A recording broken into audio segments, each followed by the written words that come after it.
Well, hello and welcome to something a little bit different for this channel. Today I'm coming to you with an Avatar: The Last Airbender. I believe that's the whole title, call it just Avatar. I know there's other Avatar. My mom thinks sometimes it's the blue people. Coming to you with a review of that particular show. Just recently got done watching it again. Watched it with my mom. She was interested in watching it again. We watched it once. I guess it was around the time when the Netflix season 1 came out. It's been a little bit. I recently got a Paramount Plus subscription and had like a deal where you get it for 2 months for like $2.99 or something like that. So I decided to pick it up to sit down and watch it again. I thought it might be kind of fun. And we just recently finished it around like the 10th or so. I mean, it took us about like maybe 3 weeks to watch all of the first complete series. Also watched the live action movie. And I wanted to kind of sit down and talk about some of my thoughts of the show. Because I do enjoy the show, but I just think there's a couple different, like, I don't know, bigger negatives. At least I feel like watching it a little bit more. I mean, of course, we got through with it 3-ish weeks. Because I think by like the 15th, we were technically watching a couple episodes of Korra. Some weird stuff happened with the subscription, so we lost it, so we can sadly finish watching that. Some weird credit card stuff going on there, but I was at least able to get through with like the main original series. And I kind of want to sit down and talk about it. Like I said, watching it kind of quickly-ish, maybe like 2-3 episodes a day. Of course, some of the bigger ones you might watch a little bit more of, or there's some interesting ones, but it's not like mega binging. Not like I'm sitting down watching 10 episodes in one day, 2 episodes. It's not like I don't feel like the most binging, but I know that's definitely very different than how when the show was first coming out, which I did watch a little bit of it when it first came out. I don't know if I ever actually saw the beginning of it. I think it wasn't until like later when I bought like season 1 maybe on DVD or something. I don't know where that is now. But I do remember, I think I was watching it when we got to the end of it, because I remember kind of sticking around for that and watching that like big final like 4-part episode live. Was very interesting. I think it's also funny because I think I remember being disappointed with the episode right before that one. But we will get into the talk of filler and some other stuff definitely here. But so I have my thoughts kind of wrote down of what sort of order I want to go through when talking about this. Now I have it here, so if you see me kind of looking down, I'm trying to go over them in order to not make it too crazy rambling. Though expect to have a lot of rambling, because I do have lots of interesting thoughts about this show, and some that are a little bit more interesting, and some interesting things I've picked up on with maybe it's my 8th time watching it all the way through. Not all the way through, but 8th time like really sitting down and kind of watching it. So I've seen it a good couple of times. Like I said, I saw it twice with my mom. She says it's now her favorite anime, so take for that what you will. But I do want to sit down and talk about some of my different thoughts. So now we kind of got the backstory out of the way. Overall thoughts of the show is it's pretty good. I think it still kind of holds up. I think there's the more you're able to watch it quicker, I think the more some of the sort of filler stuff stands out, and the more you would be like, maybe we should kind of like skip some of these episodes. Didn't skip any this time because I kind of wanted my mom to be able to watch it a second time all the way through with all of the stuff to see what her thoughts were with like seeing everything. And then admittedly, lots of the filler I think kind of has, I don't say all, like some of the really good stuff, but like there's lots of like skippable episodes, and there's like a couple scenes with Zuko and Iroh that's like, oh yeah, you really want to watch this for them. Which is also another thing I think I will say, just straight up. I think I do like Iroh and Zuko way more than I do lots of the rest of the cast. There is some people I do really like, but I think a lot of my enjoyment for it for the show comes from Zuko and Iroh and their relationship and some of their character arc, more so than the other characters, which is kind of interesting because I'd say, like, in some ways the cast is so-so, though I think also as I've gotten older, I don't know if I've moved away or like matured, but like some of the stuff is definitely a little bit more kiddie focused, and I think you will probably like it a little bit more as a kid than as an adult. But then like the stuff you like as an adult, I mean, not saying you didn't like Zuko and Iroh as a kid, but I feel like you like some more of that stuff and some of the other character arcs and some of the other things. I mean, of course, the other aspects of the show too. But I think it is interesting looking at it now, where it's like, the main cast is like almost so-so, which you can do more of that later, but Zuko and Iroh, I think, really do it. And I don't know, in a way, some of the other villains and like other characters too, just kind of funky, but I do really enjoy it. But then also to be able to watch it more like a quick command. I'm not saying you might not want to skip this if you're watching it back in the day, but you do pick up on like, nothing really happened this episode, or I guess this kind of expanded the world or talked about some stuff, but like, do I need to see this next time? And of course there's lots of different areas of that, and I do want to talk about that more in its own little section about some of the filler and all the kind of like skippable moments in the show. But I do think it definitely still holds up.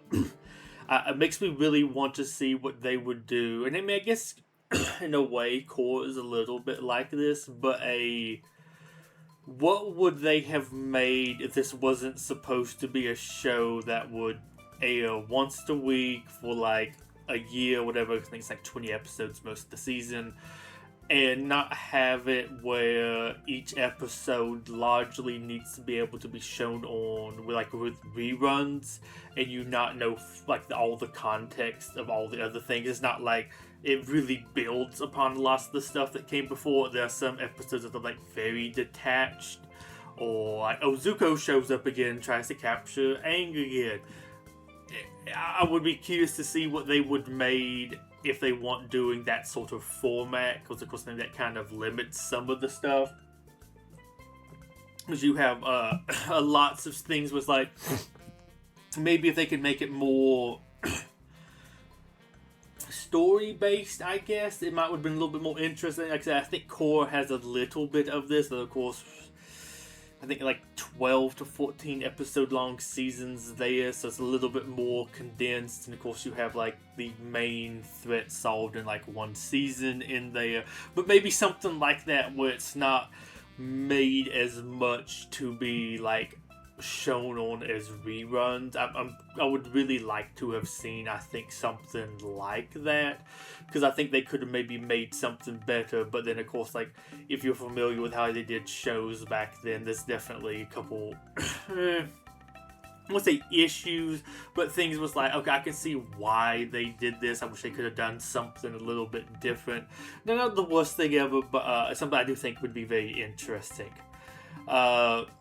I say, now I kind of covered this with the characters. Oh, the other thing I like is about my favorite parts of the show. Definitely the characters.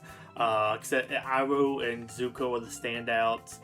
Still like Azula, and I think some of her little story is interesting. I'm surprised how little of the show she's actually in. I feel like she was more present, but rewatching this, I was surprised. I think she had like 4 appearances.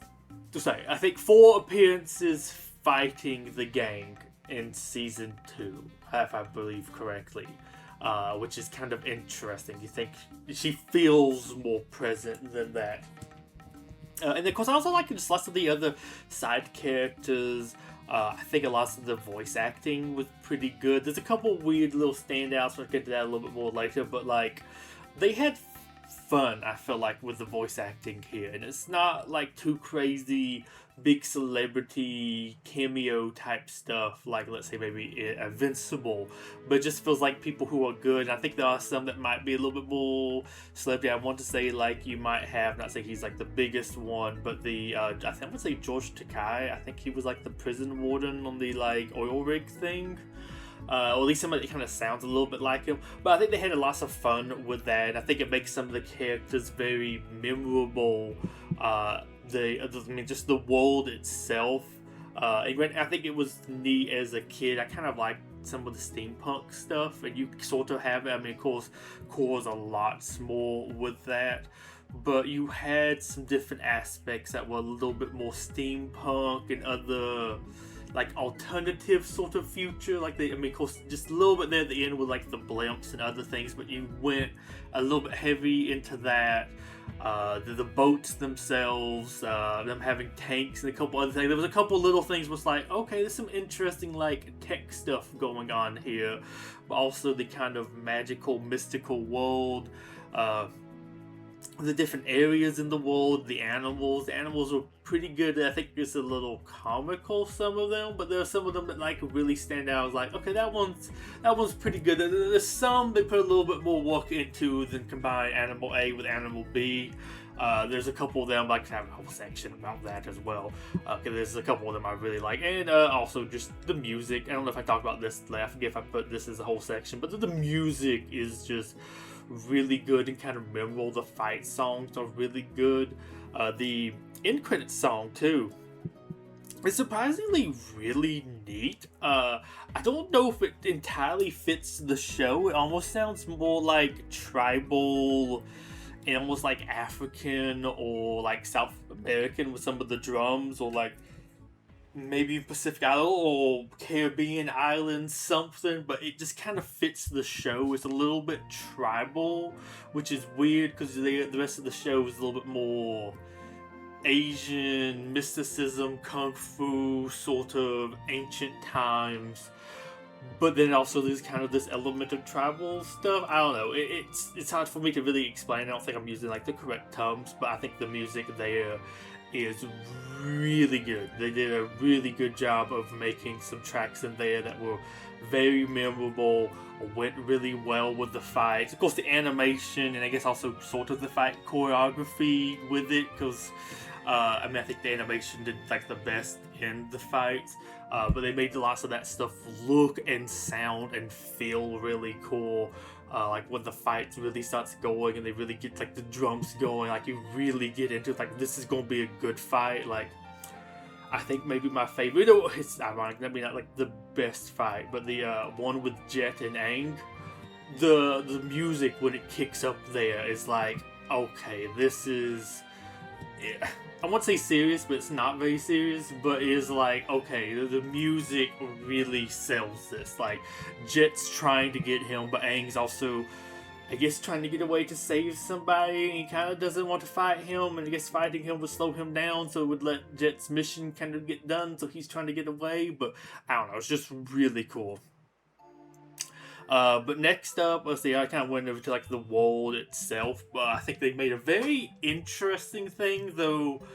Looking back at it this time, because it's like, of course, I've watched it a couple times, so I'm kind of like looking at different things of the show, and I have to admit, there's something that's really interesting, and I don't know if this is exactly the right word, and I don't know if these ethnicities would exactly agree, but I think it's very interesting the world has a very ethnic, almost cohesion to it. I mean, it's not the most like, okay, Earth Kingdom, I feel like it's supposed to be a little bit more like based off of China. Fire Kingdom's more based off of Japan. And I mean, Japanese and Chinese is different. Also, like I said, Chinese. Okay, I did it backwards. But it's interesting that basically everybody in the show is kind of Asian.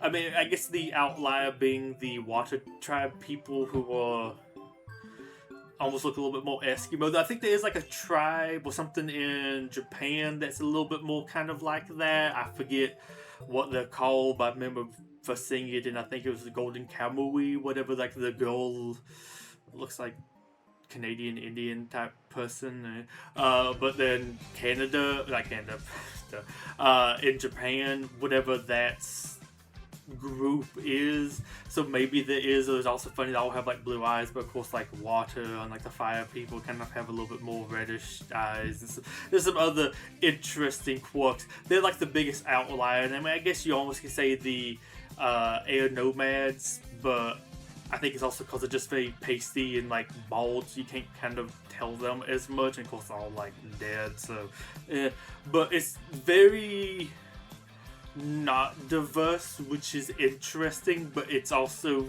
kind of diverse because it's, at least like in America, I feel like when you talk a lot about that, it's like white, black, and then maybe like Spanish, or like somewhere a little bit further south, so Central American, South American, something like that. So getting something that is like largely Asian with a couple like different oddities here or there, like Guru, not Paku, Karish? I forget his name. The one that's trying to help Aang open his chakras and has like banana and cucumber juice or something like that. More so Indian looking.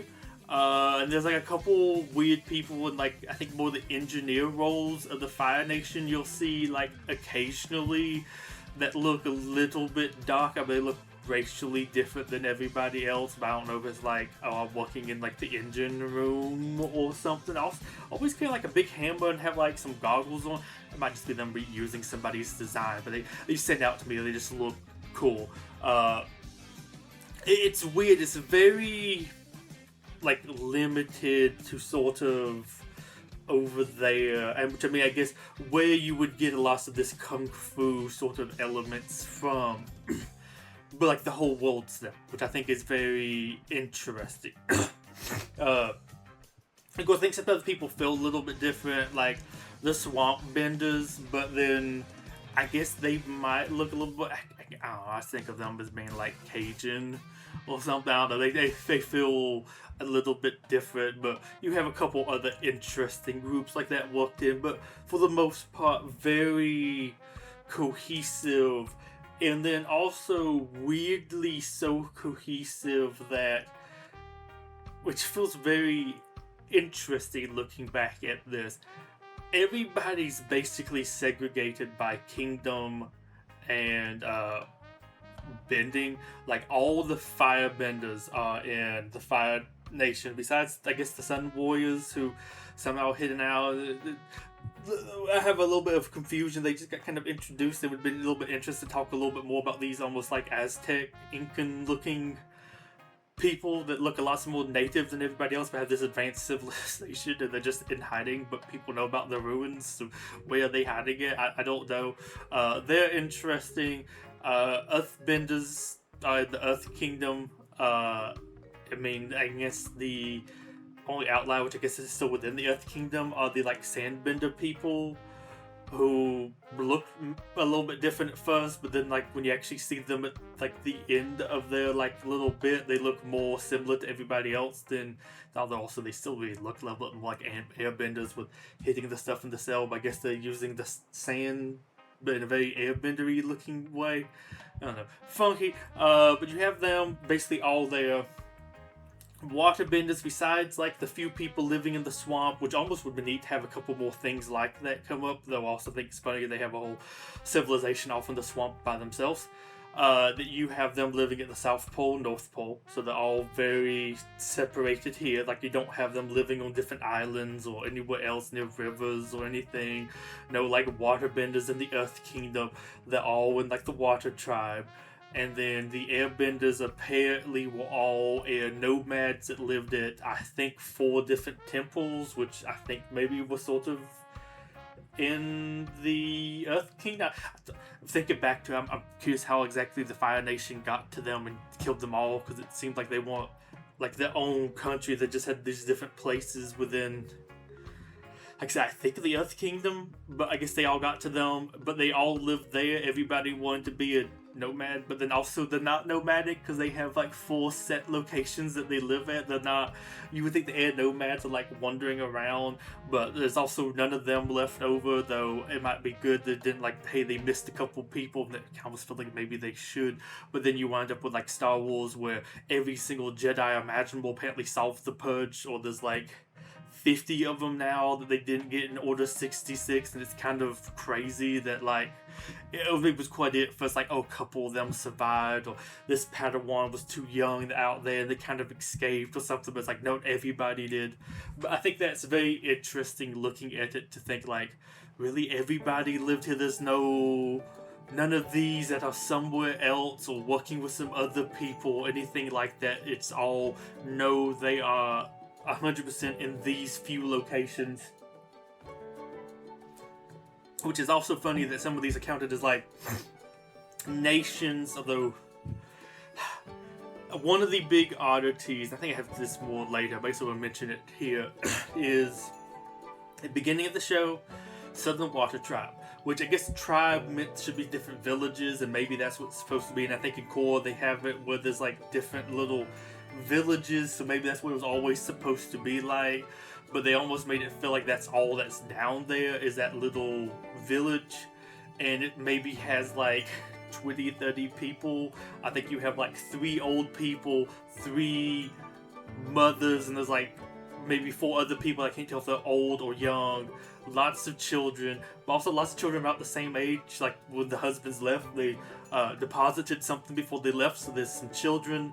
And then there's like Katara and Sokka, and like that's it. There's like just a few little huts. Like, man, there's hardly anybody here. Though then you see all the people that left for war, and it seems like way more than were there. But maybe something else happened. But it still feels like very small. Like, was there ever even like 100 people living here? And it's funny you still count that as like a nation. Though I guess they're leaving them alone because it's just like you have just a few people living down there at the South Pole. But that one's just really interesting. It's funny, you count that as like, oh, this Northern and Southern Water Tribe. It's like, that's one big nation group. And then you see Ba Sing Se, and it's like, man, this place has like way more people than everywhere else that we've ever been to in the show. But maybe that's just a problem. When they started, they didn't think about like the scale of everything. But I just think of that as being kind of a little bit funny. Bending, I also think is interesting. Like I said, it's very interesting that it's all like almost segregated, but in a way that feels a little bit funky. You almost feel like with some of the elements that had been going on here, people would have maybe almost been a little bit more dispersed or left or something. Like, there's really no Water Tribe people ever want, like, maybe I want to live in a little bit warmer climate, and like Kyoshi Island, which was feels like supposed to be close to the Southern Water Tribe, with what, episode 4 I believe getting there. Honestly that's more like episode 3 because the first one was a 2-parter. It's like nobody went, hey, let's just go up to a place where everything's not ice. We're still surrounded by water, but maybe somewhere a little bit warmer. And of course, the Earth Nation's the Earth Kingdom's just massive and all spread out. Like nobody else wants to spread out or anything. But I think it's also funny because, like, okay, I know kids show, so they're not going to like have it be too dangerous.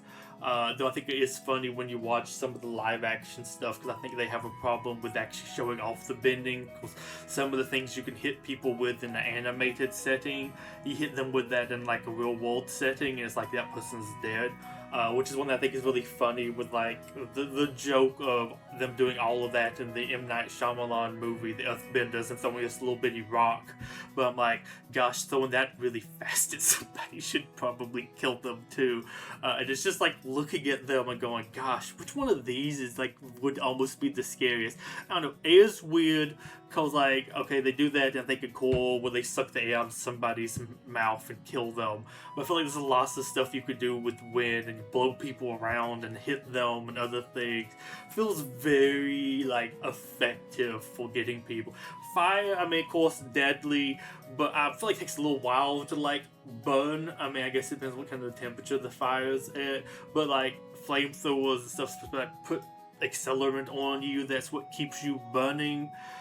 not saying fire wouldn't be, but I feel like some of these other ones actually feels like to be a lot deadlier. Water's weird, but I feel like when you throw in ice, and of course there's all the other elements like blood bending and doing some stuff with plants and some other things like that, but like you have the water turn into little like shards of ice and throw them at people. It's like, ooh, you just killed a whole bunch of people right there. And then like, of course, rock or like earth bending, throwing rocks at people is a good way to kill them, especially if you can pick up something the size of like a Volkswagen and throw it. It's like, yeah, these people are dying a lot. So I think it's very interesting looking at it, because some of these things would be, I think, really scary to be surrounded by people that can actually do these things. And it's funny because they do fire bending, and you're like, oh man, that's really scary. But I'm like, I feel like really looking at these other ones almost are way more scary than fire. I don't know. Maybe that's a weird way to look at it, but like, I almost feel like fire bending is like near the more bottom of the barrel of almost like scary ones. Maybe it's almost like firefighters, like they charge into a burning building, so throwing fire, I don't know. But then throwing a massive rock at me, I don't know. Feels a lot more scary. It's like I'm not just going to like brush that off. I'm not saying I can brush off fire, but maybe I get hit by it. I have like burns all over my body, but I live. The other things, I don't feel like I'm gonna survive it, but I also feel like that's almost a problem with doing the live action adaptations, is you almost break this like silliness of, oh yeah, you can survive that, that's not gonna be that bad. But it's like, you're looking at a real person being hit by some of these things, you're like, yeah, they're dead. So I think that's just kind of interesting. I noticed that with watching the M. Night Shyamalan movie, and I think also watching some of the Netflix thing. The season 1 adaptation of that was like, yeah, I think they're having this kind of problem too, trying to make it look good versus like the animation. You could make it really look good. Well, it's not too hard, but having to CGI in the fire, but then also not making it look like you just straight up killed the person is maybe a little bit harder to do in live action than it is like an animated setting. There's another element of the world I think is very interesting, but honestly doesn't get covered that much, is the spirits. Because I saw someone talk about this versus Core, and something about what Core did versus what they did in Avatar, like the original. And watching back on it, they really didn't do that much for spirits with Aang. Or at least in like the beginning of Core, she talks about Aang was a little bit more in touch with the spiritual side than her. She's more physical.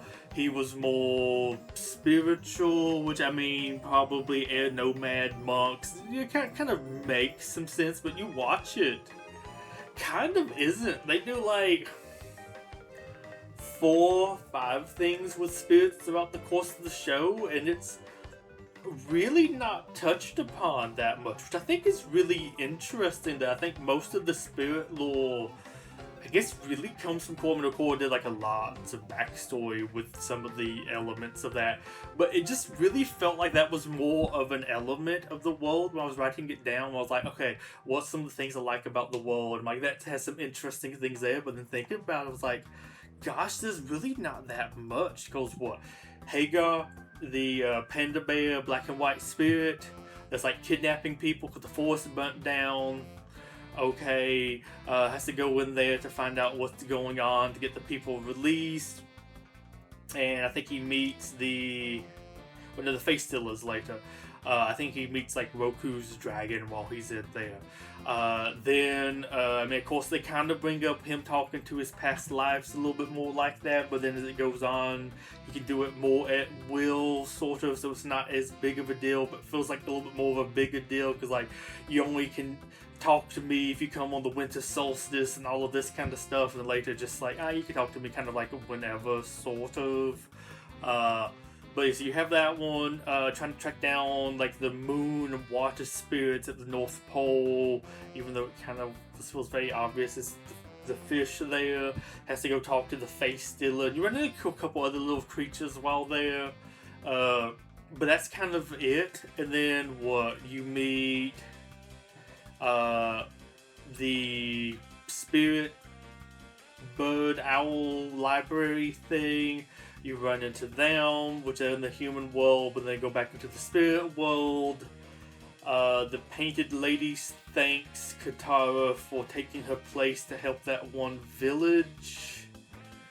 I think Aang maybe goes back like one other time or something, or they try to get him to go back into like the spirit world. And then maybe you count the thing at the very like last episode with the lion turtle.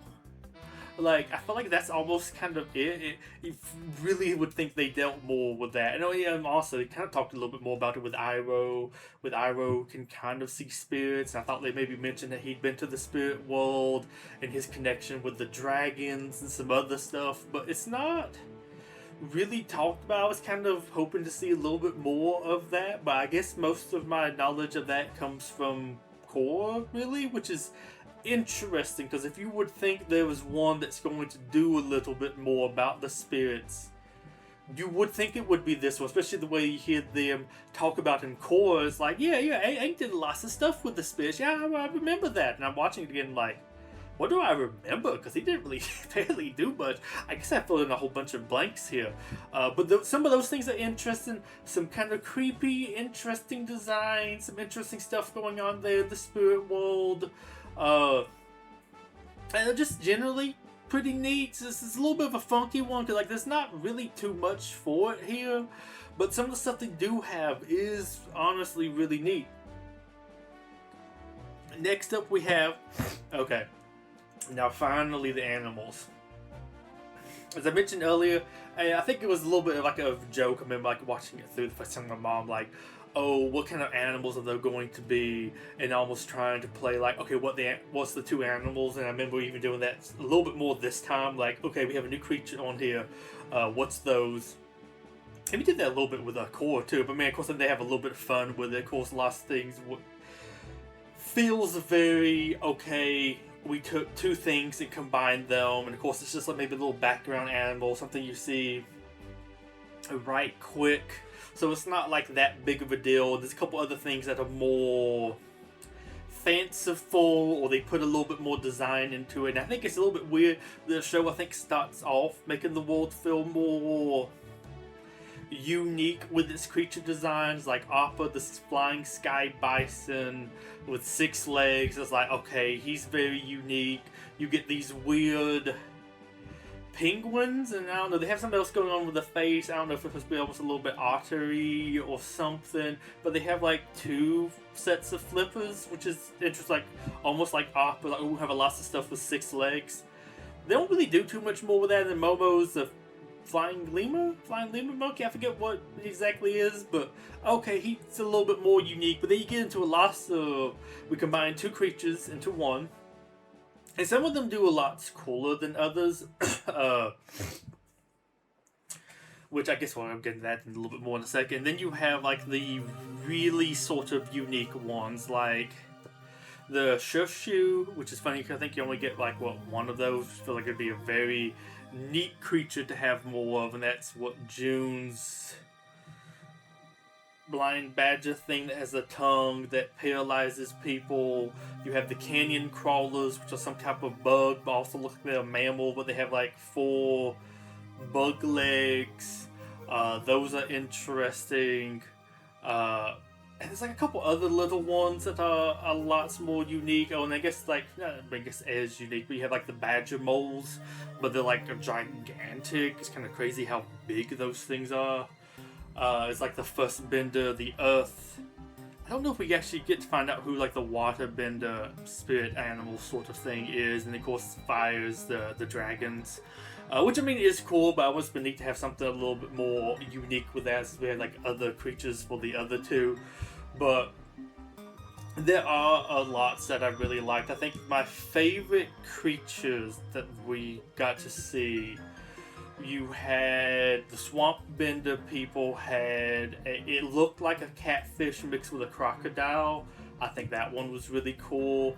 I don't know, it blended in a very neat way that looked very unique, but it's like, I think that's actually just a catfish and alligator like mixed together, but they did a real good job of combining those. They did, I think, a neat job. I don't know what it was, like parrot raptor, parrot lizard for the pirate captain. He had like the parrot, but there was like some sort of like lizard, almost dinosaur feeling thing mixed in there. And oh gosh, what were some of my other ones? There was lots of like weird like goat creatures, the herbivore stuff. With like Zuko lived with that one family that was kind of interesting there in the background. When they were preparing to invade the Fire Nation, you had like koala sheep; those were neat. I think you had like, it was like an otter turtle or something at some point. I think you had a koala otter too; those were neat.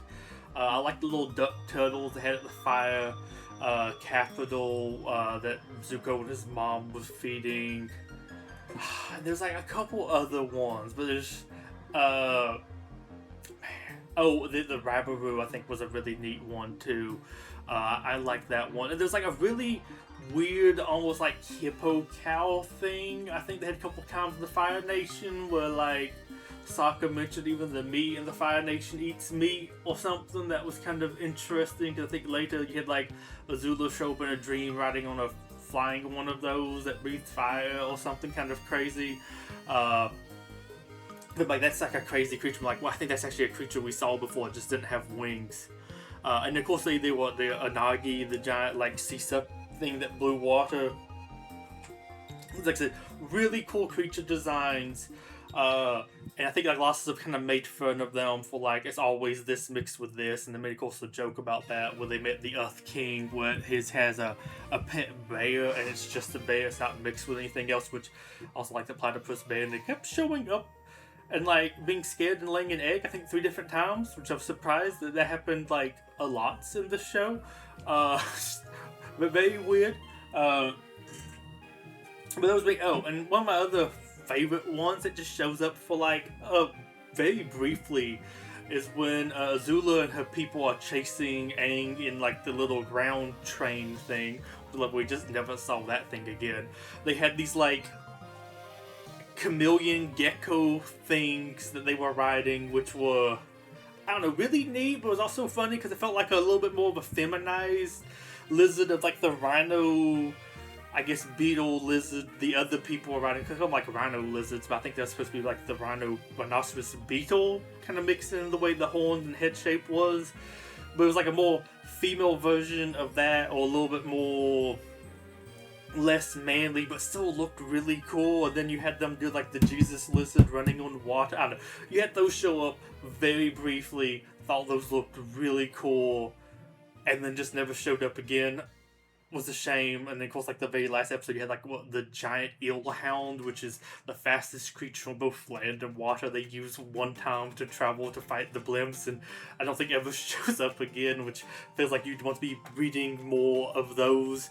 Though I do think it's funny you just have some random animals show up every now and then. And like one of my favorites is you had the purple pentapus, which took me forever to figure out what that is. Just a 5-legged like octopus, but so instead of octo it's penta because 5, but lives in the sewer of this ancient town. But you wouldn't think they would have that much of a sewer system for them to be living there, though. You also later get like hermit crabs that live up in an air temple that's up in the mountains where there's snow and everything, so it must be in a cold climate. You don't think they would live there. And oh gosh, you never got to see this creature, but I love the swamp bending people. This tastes just like what was it? Possum chicken. And then they're like, oh, I wonder if that tastes like Arctic hen, which I'm like, I kind of want to see some of these creatures, especially these ones that's just like, oh, we're just a normal creature, but instead of where we typically would live, we live in something else. Oh, it's chickens that live in the Arctic. Sounds interesting. But then also I'm like, I kind of want to see possum chicken. Though, also, one of the creatures I really like near the end of the show, they have this really weird looking frog, and it's I think a badger frog or something, because that was one of the last ones we really played. Okay, guess what this creature is mixed with? But I think that's just very interesting. They had lots of fun when it came to actually like designing all the creatures. And I don't know, I think that might have been one of the more I don't say interesting part of the show, but I think they had lots of fun when designing some of these stuff. Oh, like the saber-tooth tiger moose thing. That's just like this crazy big thing, which I guess moose are like massive. But that was kind of fun. Just all the stuff they did with that, including like the more almost mystical things, like, okay, this is the world that would have had dragons, and we apparently have these massive lion turtles maybe still here. I don't know. I don't really know where the one I talked to came from. Just kind of showed up and disappeared, but that's also almost feels more like a spirit thing, so I don't know. That one's weird, but kind of neat. It's massive, like the Unagi's this massive sea serpent, and they have one of those near the Earth Kingdom capital, and then apparently in Korra they also have like the dune worms, which honestly I guess feels fake. All these other things they have, yeah, they can have those things too. But I think that one is almost one of the ones where they got the most creative, because I felt like they could kind of just design stuff every couple of episodes. But they had, I think, fun with designing lots of them, and lots of the stuff's like, okay, those things are actually kind of like memorable to me. Especially, I think it was like baboon cats, like alley cats that lived in the Earth Kingdom or something too. It's like, man, that place just looks crazy. And these are like street animals. But then also one thing I think is very interesting, but also a little bit weird, and I mentioned this earlier, kind of liking some of the almost like steampunk aspects of the show, which don't come up as much, but you do have a decent bit of like the fire tanks, which seem honestly really advanced when you first get introduced to them, because they can like flip over and all the stuff they can do to avoid like attacks and like survive them. Though later they kind of get more chopped down willy-nilly. But the tech level of this world is very interesting, because of course there's some things, I think they do this a little bit more with Korra, but I get why like some places have certain things, because maybe they could do it a little bit more with the bending. Maybe the Fire Nation's better at making like metal stuff, because maybe the fire they can melt it. I don't know. They don't really ever explain that, but I'm like, okay, maybe coal engines, steam powered, coal powered. I feel like there's a reason there with maybe the fire people might could do a better job at it. And like I said, I think there's some maybe connection sort of there with like Japan and World War II, perhaps, with how they kind of came out of nowhere, were able to attack things. I mean, of course, they did do lots of like invading of China with, I think, superior technology. So maybe some of a little reference to that, but it's really interest, because I think like you see the boats first and it's like, okay, there's a little bit more advanced, more metal, feels a little bit like a later sort of tech thing of maybe like 1800s 1900s type something, maybe a little before, but like it's actually a full, like, it looks more like a coal powered boat. It looks like it's fully like made of metal and some other things. Doesn't feel too crazy advanced, but then it's funny when you see the rest of the world and they're still using like really old school boats. Granted, I think the Earth Kingdom might have had some more fancy boats, because it looks like whatever they were on transporting like the refugees into the capital, those might have been almost like paddle boats or something. I don't think you ever get to fully see what's powering them, but they look a little bit more advanced than just like a sailboat. But you see the Water Tribe stuff, and it's like, oh, the men went off to war, and it looks like they have like 6 Viking ships or something. And it's like, you look at the tech level of those versus the Fire Nation, it's like, I feel like they're really behind. And like, oh, we have this one frozen down here near the South Pole. But it's kind of interesting nobody ever wanted to sort of recreate that, which would mean, of course, maybe the South Pole is a little harder to get metal. You know, I feel like there's some arguments to be made there, but like, I mean, of course, I don't think we ever get to see an Earth Kingdom like Navy, but do they not have sort of equivalent? You go up to the North Pole and they just have these like flat planes on like little canoes or something, like they're basically platforms that the waterbenders stand on, which I mean, I guess the waterbenders can do lots of the movement and other things, but they just feel so lower in tech than the Fire Nation, who, let's say, without the others, I mean, of course, like, the Mechanist apparently makes some stuff, and I felt like they almost implied that he maybe made the tanks, but I mean, that's more than I don't know whether the Netflix show is even the one that did it. I thought there was something, which I mean, that's the one that showed off like the Fire Nation attacking the Earth King, or they are nomads. I can't remember if they actually had the tanks then or not, but I think you get to see some of the boats in a flashback with Roku, and it looked like they had the boats back then too. So it's not like he made everything for them, but like he definitely made the air balloons that they then used to make the blimps and other things. But I don't feel like those are like the most advanced tech they have, because let's say without those, they have like the boats. They have the tanks, which maybe he did, maybe he didn't. But like, it still feels like they have a lots of them. So let's say the tanks. They have the weird ground train something, which I mean, I feel like with all the other cool stuff, they should probably have like trains. But they have that one that was chasing the gang that Azula was using. And then they make that massive drill that drills into the wall of Ba Sing Se. The Fire Nation feels like very sort of advanced. Oh, then they had like the oil rig type thing that they were having the captured Earth Kingdom soldiers like make their ships on out there in the middle of the ocean, because there would be nothing for them to bend.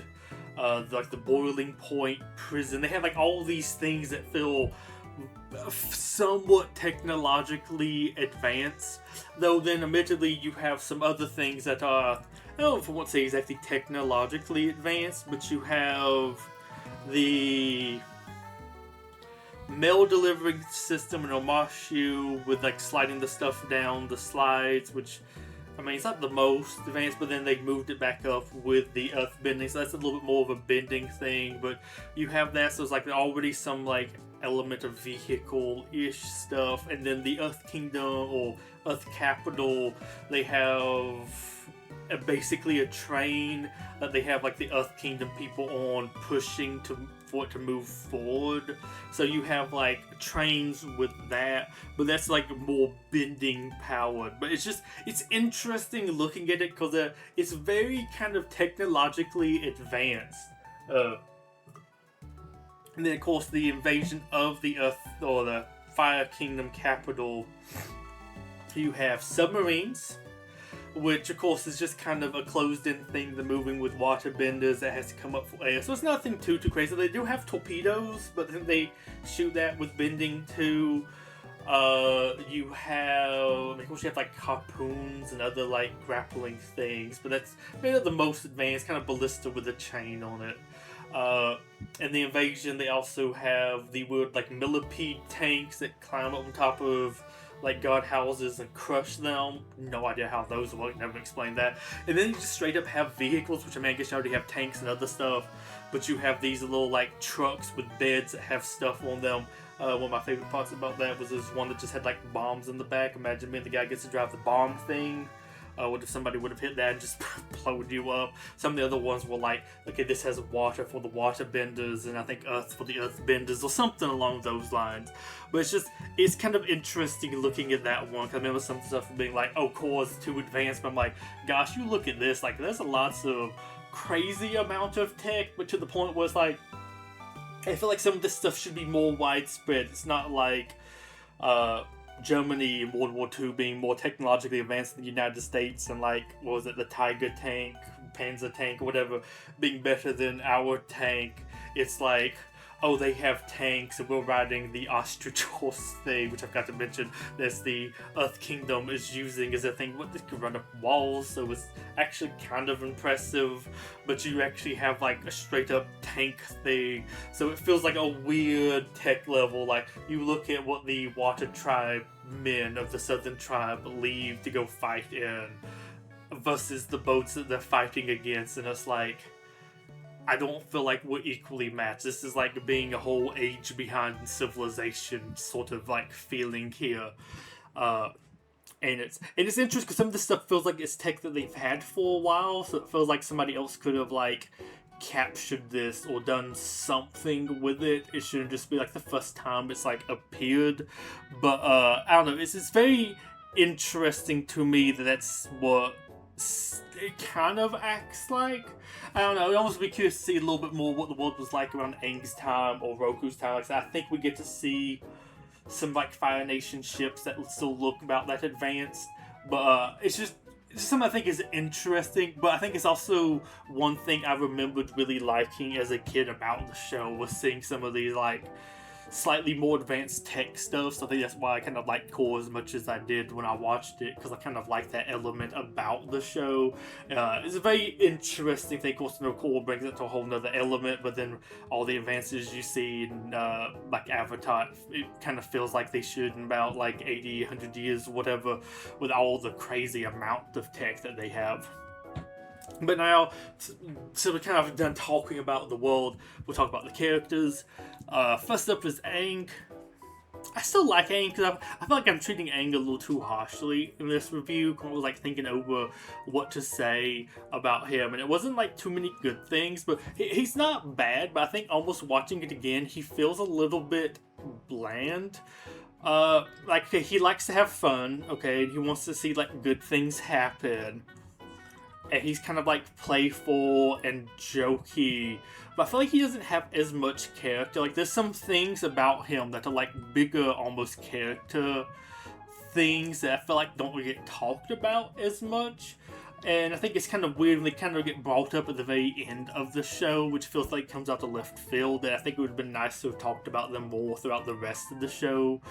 Like, and this one's not as big, but I think it's an interesting element of a character to just not get talked about too much. But I think it's one that could have been very annoying if maybe done otherwise. But like, he's apparently a vegetarian, maybe a vegan, but I think he's a vegetarian. He doesn't eat meat because he believes that much in like pacifism or something. I forget how he phrases it near the very end of the show. Like, oh, he's so against killing, he doesn't even eat meat. I think it's something along those lines. And he turns down some food throughout the show, but almost because some of the food's so crazy, I can't tell what any of it's supposed to be made out of. And this was like sea Brussels. I'm like, I don't know, is that a plant? Is that an animal? I guess sea cucumber technically counts more as an animal, but like, I don't know what some of these things they're talking about are supposed to be. But like, that one could maybe have been annoying if he's always like, oh, I'm not going to eat that or something. But it's just like an interesting thing that's like, I feel like you could almost watch the show and not realize he's that, which I think is almost a bad thing about the show, because like, oh yeah, he doesn't eat meat. It's just we don't really talk about that too much throughout the rest of the show. And then like, he's a pacifist, though of course, and that's like kids show, he's fighting people, maybe it's just he's just not killing them. Of course, I think they play, I don't say fast, it was like with some of the bending stuff, it was like, I guess they didn't die from you throwing that giant boulder at them. I don't know if he does that as much. It might be more the other people. But I feel like there's lots of stuff that happens was like, people probably should have like died there for you being as much of a pacifist as you are. Like, I'm not going to kill Ozai. It feels like some of these things should have got brought up previously. I know there's some elements where he's like, oh, I feel bad doing that to the Sandbenders because I got mad that Appa got taken, and he got like, I guess, taken over by a fish. It became the giant water creature in the North Pole. There's some fear about the spirit or his avatar state, but I don't know if that's really him. I don't know. That was a little bit vague what actually happened there, at least in my opinion. Though it does feel like the fish, the ocean spirit's a little bit more responsible for that. Okay, his fish girlfriend just got killed. Yeah, he's mad. He might be a little bit more dangerous. Also, you saw him like cutting down ships, cutting them in half in the Arctic. So you're like, this should have been people died. They fell into the Arctic Ocean. Like, they definitely froze to death. I feel like they played that very fast and loose, because you keep on having like Sokka get drenched at the very beginning by Katara, and it's like, I think in the Arctic that's really bad to have a bubble of water dropped on your head, especially with that many clothes. I don't know. They don't do too much of that with the temperatures, really. But it's not as cold, I guess, in the Avatar Arctic world. But I feel like there's other times you could have brought that up a little bit more. And because, like, saying it's a kid's show, so you're not really expecting him to kill too many of the bad guys. And they'll maybe play fast and loose. Like, I know, like, what was it? One of the, I mean, of course, I don't think it was edited, but like, the WB Kids Sonic X, where it's like, oh, the planes, so the soldiers get blown up, and then it's like, I've parachuted away, I'm okay. You had to add some of that stuff in because you couldn't just like kill people. You maybe have to do it a little bit more of a vague sort of way. But so I think there's some elements like that that could have been neat to have talked about a little bit more. We don't know too much of his backstory. What is it even like being an air nomad? Because we don't ever like see his parents. He doesn't talk about parents. So was he taken away at a young age? How do they do stuff? I don't think you really see that many women. Maybe one or two airbender women, but where are they at? Although, is like the humans, like the non-benders living together and they just take away the benders? Do the women benders get put somewhere? I don't know. There's lots of questions about that, and I think there's some other things that we could have talked about with him. And he does have like a fun personality, and like of course this is like a week-to-week sort of show, so you're kind of having him do more different things, but he's also supposed to be a little bit more prankster, fun-loving, so he's not normally the serious one of the episode. I don't know, like I still enjoy him, but I don't know if I put him as high as maybe I would have used to, but I think he's probably a lot more of a fun character if you're a kid. I feel like being a little bit older, I'm looking for a little bit more from characters. I don't know, I have a hard time kind of explaining, because it's almost like, oh yeah, I'm hating him because of this or that or these other things, but it's just like, I don't have as much to exactly latch on to with him as much as I would have like wanted to, and I feel like the other characters have more to latch on to. He's still not bad, and I think too, Aang is the character the most that I think would benefit for seeing more from him later. Because you have, okay, his carefree lifestyle before, the pressures of becoming Avatar, him running away, and then him having to deal with his people getting wiped out while he was gone, though it probably would have been, he would have been wiped out too. I don't think he would have done too much more. Him having to like quickly become the Avatar, like master all the elements quickly, though honestly, just like watching the show, he doesn't do as much to actually master them, but I feel like they do a little bit more with like, okay, he just kind of learns them, and learns enough to like be able to do some things with them, but he doesn't go too crazy with some of it. Like I do think maybe Korra fights a little bit more with her stuff. But then of course, like, I don't know how shortly before the end of the show he actually learned to fight. I mean, I think that was like 6-8 episodes before the show ended. He actually got like a firebending teacher, so like he shouldn't probably be that talented. And so like, I feel like there's some fairness there. And he started off good with water bending, but then it seems like Katara did a lot more with it. He does a little bit more of the basic water bending, but also I don't feel like I see him use as much of his other bending in fights as he does still his air bending. He uses that for maybe to help people, like, oh, I can use water bending to help put out this fire, but he doesn't do as much of it. I don't know. It's weird, but I think I would love to see him more older, which ironically I think like just a couple days ago they actually released the movie that leaked some months ago, it's very interesting, that whole thing, with him being like 30s-ish, which I probably will watch at some point whenever I watch, like, get back to actually finish watching the rest of Korra. I'm interested to see. I didn't hear very good things about it from around the time the leak happened, but more of my friends told me he's had good things about it since it actually came out. So I'm interested there. But I think he's one that would benefit the most from actually telling more of a story with him now that he's sort of mastered all the elements, or he at least knows how to bend them. You could have him do a little bit more with mastering them. And what does he do actually as Avatar besides just stopping the Fire Nation? Because that's kind of what most of the show was about. There's a couple times he handles other little problems, and then of course a little bit in the second chapter about like actually handling the stuff in the earth and bossing Say. But otherwise it's mostly stopping the Fire Nation. So it would be neat to see some of his other like things when he's not just like doing that. Also, it would maybe be neat to see him and Katara a little bit more, because their romance is very drier than my mouth currently is, because you have like, okay, he thinks she's hot when he first wakes up from the ice. He's trying to like impress her on Kyoshi Island. He has like a daydream about kissing her before going into the like fight of the invasion of the Fire Nation. He kisses her while doing that, and then he tries to kiss her at the play. She like says no, and then she kisses him at the very end of the show, and it's like, okay, I guess they're actually like in a relationship now, but there's not too much there. Of course, they actually kind of do a lot of almost setting them up with other people. But Katara has like 3 other different love interests throughout the show, which is kind of, I think, a little bit funny there.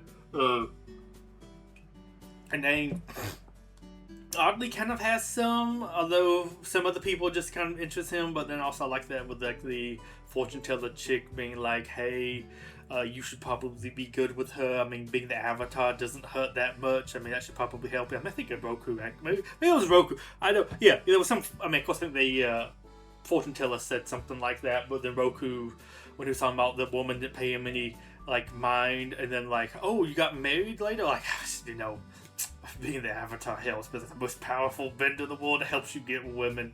And I think that's funny, but it's not that bad, but it is funny how it doesn't feel as present as you almost feel like it would be watching a couple of the episodes, and then realizing that like nothing happens for lots of the other time. Oh, and then the tunnel, the 2 lovers tunnel thing, where he messes up like, well, I guess I'd rather kiss you than die, and she's like, I'm not gonna kiss you now. That one's funny. Though, moving on to Katara and talking about romance right quick, I'm a Katara Zuko person. I think they had lots of weird random chemistry. There was like a couple lines early on, I don't know, like the bit with him with her necklace. I think there was some interesting things there. Her trying to heal them when they're trapped underground. He's giving her his sob story. And then like the very end stuff and him like protecting. I don't know. It's not that much, but I guess too, like I said, it's not as much actually stuff there with her and Aang. But I actually kind of liked them, so I was kind of surprised I actually had her end up with Aang watching it eventually, which is I guess a weird takeaway when you watch the rest of the show, because like, yeah, they're definitely setting her up for him. But I thought there was almost maybe going to do something there. But then I guess too, that's also, they picked out something and they were going to go this route, whether or not they made some of this other chemistry. Of course, they also set him up with May and some other stuff. But I do want to say that I did actually like the little bit of romance they kind of had there between them. I could have maybe saw a little bit more of that.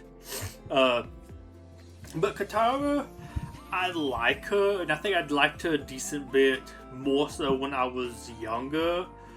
I will say this, I think she almost gets the worst end of the writing stick, because whatever they do, well, especially like the first season, because you have really Aang, Katara, and Sokka. Aang's the goofball person, and also he's like the main character, so he's kind of supposed to be the one being taught like the lesson, if you will, of the episode. Sokka's like the straight man, which you would think maybe would make him the person, but he's like the straight man so much that he's like the butt of the joke, so you can't really have him be the serious one. So like the serious one is kind of Katara, but it just feels very random some of the times, her like mothering and other stuff, and it's funny because it'll take a little bit of a break. I came up with this last time I watched it, and it feels even more so true this time. It's like Katara has some sort of cycle going on. Every couple episodes sometimes pass and that cycles came back around. And she's extra, for lack of another word, bitchy all of a sudden. For no real reason. I think she's PMSing. Which is maybe a weird thing to say about it, but I feel like it makes it makes so much more sense now. But I think she's the worst one of it, because you watch it back, I feel like she has the most sort of mood swings. Sokka sort of does, but his is going to be a little bit different. We'll talk about that here in a second. But she's the most was like, what's wrong with you? And I think that kind of hurts her a little bit, almost to me watching it back. I still enjoy her, but there's lots of like weird times where she just gets really moody, and some of the stuff is very weird. And like, I think the weirdest one to me is her getting very jealous at Aang's doing better than her with waterbending, which isn't funny that she's later the master, but we just don't really talk too much about waterbending again until after that. And she just gets really mad all of a sudden that he's doing better. Well, he is the Avatar. And then she goes and steals the waterbending scroll from the pirates. And you're supposed to be feel like bad. The pirates are like after them. But like, you know, she did steal from them. So like, you know, fair enough. She did actually cause this. So I think that's probably the best example of what has like the worst sort of like consequences. Maybe a little bit too with the Painted Lady, where I get she wants to help these people. Of course, the episode before that, somehow we need to like rush here to meet up with like the invasion fleet, so we need to get kind of moving.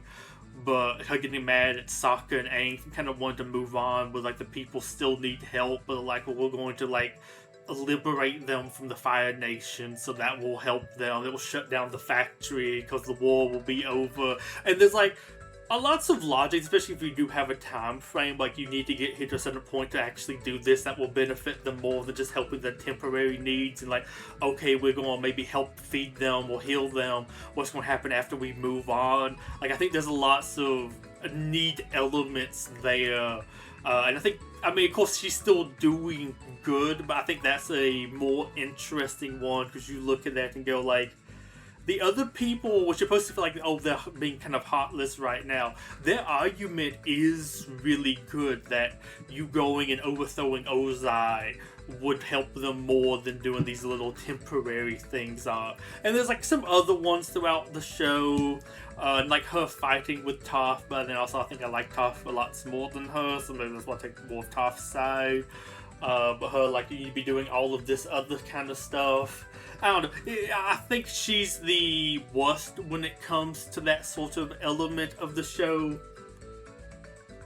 Them making her the mom of the group is kind of weird. Also, I feel like, too, that's one thing I think that kind of hurts the Aang relationship, is lots of times she's acting very motherly to him, which I feel like makes it hard to do the romance stuff when she's acting like his mom.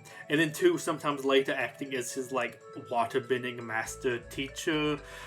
It's kind of a little bit harder maybe to have a romantic sort of stuff when she's supposed to be his Sifu or whatever they were calling it. I think that's what we called Toph and Zuko. I don't know if you ever called her Sifu or something. But yeah, I think there's some elements there watching it back. I feel like I'm noticing these a little bit more. I still enjoy her, and she's not always that bad. I think that's a little bit funnier when it's like every 3 or 4 episodes she's in like the mom mode, where it does make it feel almost more like a cycle or PMS or something like that, where it keeps on coming back around. And I think it hits her the worst with this. Next up, we have Sokka, which I do enjoy him, and I still like him, but I think there was a couple more things that stood out to me as weird this time with watching it through. I think the weirdest thing, though, about him is they sometimes make him a man of science, which feels weird to me, because I'm like, did you have that good of an education on this other water tribe? Did they really teach you about all this science stuff? Did they have like a science igloo down there for those 5 people that were still down there to teach you any of this science stuff and like how rain and other things work? Also, it's kind of weird to me they kind of make him the man of science when I feel like you're in a very magical world, because he, I think, like originally starts off describing Katara as doing magic water or something. I mean, of course, they're introducing you, the viewer, to bending. But that's kind of magical. You have a spirit world, you have the dragons, you have the Avatar, which gets reincarnated. There's a couple of times where he's like, y'all believe in magic, or something like, y'all believe in fortune telling, and it's like, I think I felt more sympathetic towards him when I first watched that. But then, like, watching it the most, like, recently, I'm like, well, you know, why am I saying fortune telling feels weird? Yes, we have the Avatar. We have these lion turtles, which give bending and other stuff that, like, touch him on the forehead and teach him about, like, energy bending to take away Ozai's bending power. You have bending passed down the bloodlines, kind of like magic would be in some other similar shows. You have all of these kind of magical creatures. You have the magical living swamp. It's kind of weird to be anti-magic, if you will. I don't know. It feels weird. I guess it makes him almost feel more stupid or in denial because you're denying magic in a very magical world. I don't know, I almost feel like if he goes to Hogwarts, he'd be like, yes, I bet there's some strings here, and that's a two-way mirror, and that's swamp gas, or something. I don't know. It just feels weird sometimes, him doing that. And then I think sort of making him the strategist and like an inventor with the mechanist and like the war plan. I feel like that comes a little bit out of left field. Wish we could have done a little bit more with it. Especially too, because other times he's very kind of stupid, but like, I mean, I enjoy some of his stupid stuff, but like, I think it's a very funny scene, but like, the time was like, okay, these are the stupidest characters imaginable. Him and Aang are trying to help Katara and Toph stop fighting, and he's going to use his messenger bird to write a letter to Katara to apologize and say it's from Toph to make things better. And he's like, you're a genius, this will work. They do it, send it to her, and she's like, I know it's from you, she's blind and can't write. And that's like season 3, like a little bit later into it, and it's like, this is the master strategist here. I mean, of course, I know that's a little bit more of a comedy element and some other things, but there's some things with that where it's like, they don't do as much with him, having him actually, I feel like, become the character that he's supposed to be by the end of it. Of course, you don't really get to see him in Korra at all, which I would like to have seen what actually happened to him. Well, I guess besides Aang, he's like the only like major character besides like the older people that dies before Korra gets here, which is interesting because Katara's like, I had all these old friends died, and it's basically just her husband, which has to, for the purpose of the show, for there to be another Avatar, and then him, everybody else is basically alive. But and I would like to maybe see what happened with him. I like his little journey with his sword weapon. I don't know why they're blanking on the tongue, but the person that teaches him how to use his blade, I think that one's really good. And I think it would have been cooler to have a couple other elements like that earlier with him, to have him get to the place he's supposed to be. Though I do also like his comedy and other stuff that they do with him. But it is funny that a lot of it's supposed to be haha funny, but then to the end he is supposed to be a master strategist. Granted, I do like how his drawing to the mechanist is just this like little fish thing, so it's not like he really did that much to invent the submarine. There was kind of like a crazy guy coming up with an idea and actually giving it somebody that's talented that can make it. So I guess that works a little bit better. But then there's other elements that they kind of skip over, where it's like, oh, he's getting money to buy maps and encyclopedias and other stuff of the Fire Nation while they're there, and that's why he's sort of supporting Toph doing her scams, and he supports Aang going to the Fire Nation school so that he can maybe learn some stuff. What the Fire Nation is saying, or maybe like the inside, they could use that against them. So there's a lot of times where it's like, there's some good ideas there, but I do think some of the comedy writing kind of affects that, because I feel like, even like more so than Katara becoming a waterbending master by the end of the first season, or the way they talk about some of that stuff, I feel like almost watching it back feels a little bit unearned, but then also I get, besides maybe like 1 or 2 episodes where they really talk about training with the bending after we do that, we kind of then don't talk too much about them doing too much practicing, which seems fair. We don't need to talk about all that, so I guess they were supposed to have learned it a little bit more. I feel like him is also some stuff that he has like a couple fights with Suki when he first meets her, realizes he's not as good of a warrior as he thinks he is, and then doesn't have much of a time to change that. Really, it kind of feels like. Though they do play a little fast and loose with time. Like, I think they were maybe up in the Northern Water Tribe for like a month, because when you see Aang teaching Katara to waterbend and the Master catching him and getting mad, the moon's like a little bitty crescent. But then when they get invaded by the Fire Nation, it's a full moon. So I don't know if that was like it getting smaller than bigger, so like over a month, or I think it takes like a month for it to do. Is it full circle, or is it like a month to get nothing and then back to full something? So they were there for some time. So maybe he was training with the warriors up there or something. I just think it would have been neat to have seen that implied a little bit more. And then of course this whole time with the sword teachers, like one day, and then he makes the sword, and it just doesn't feel like he was there enough to do all that training in one day.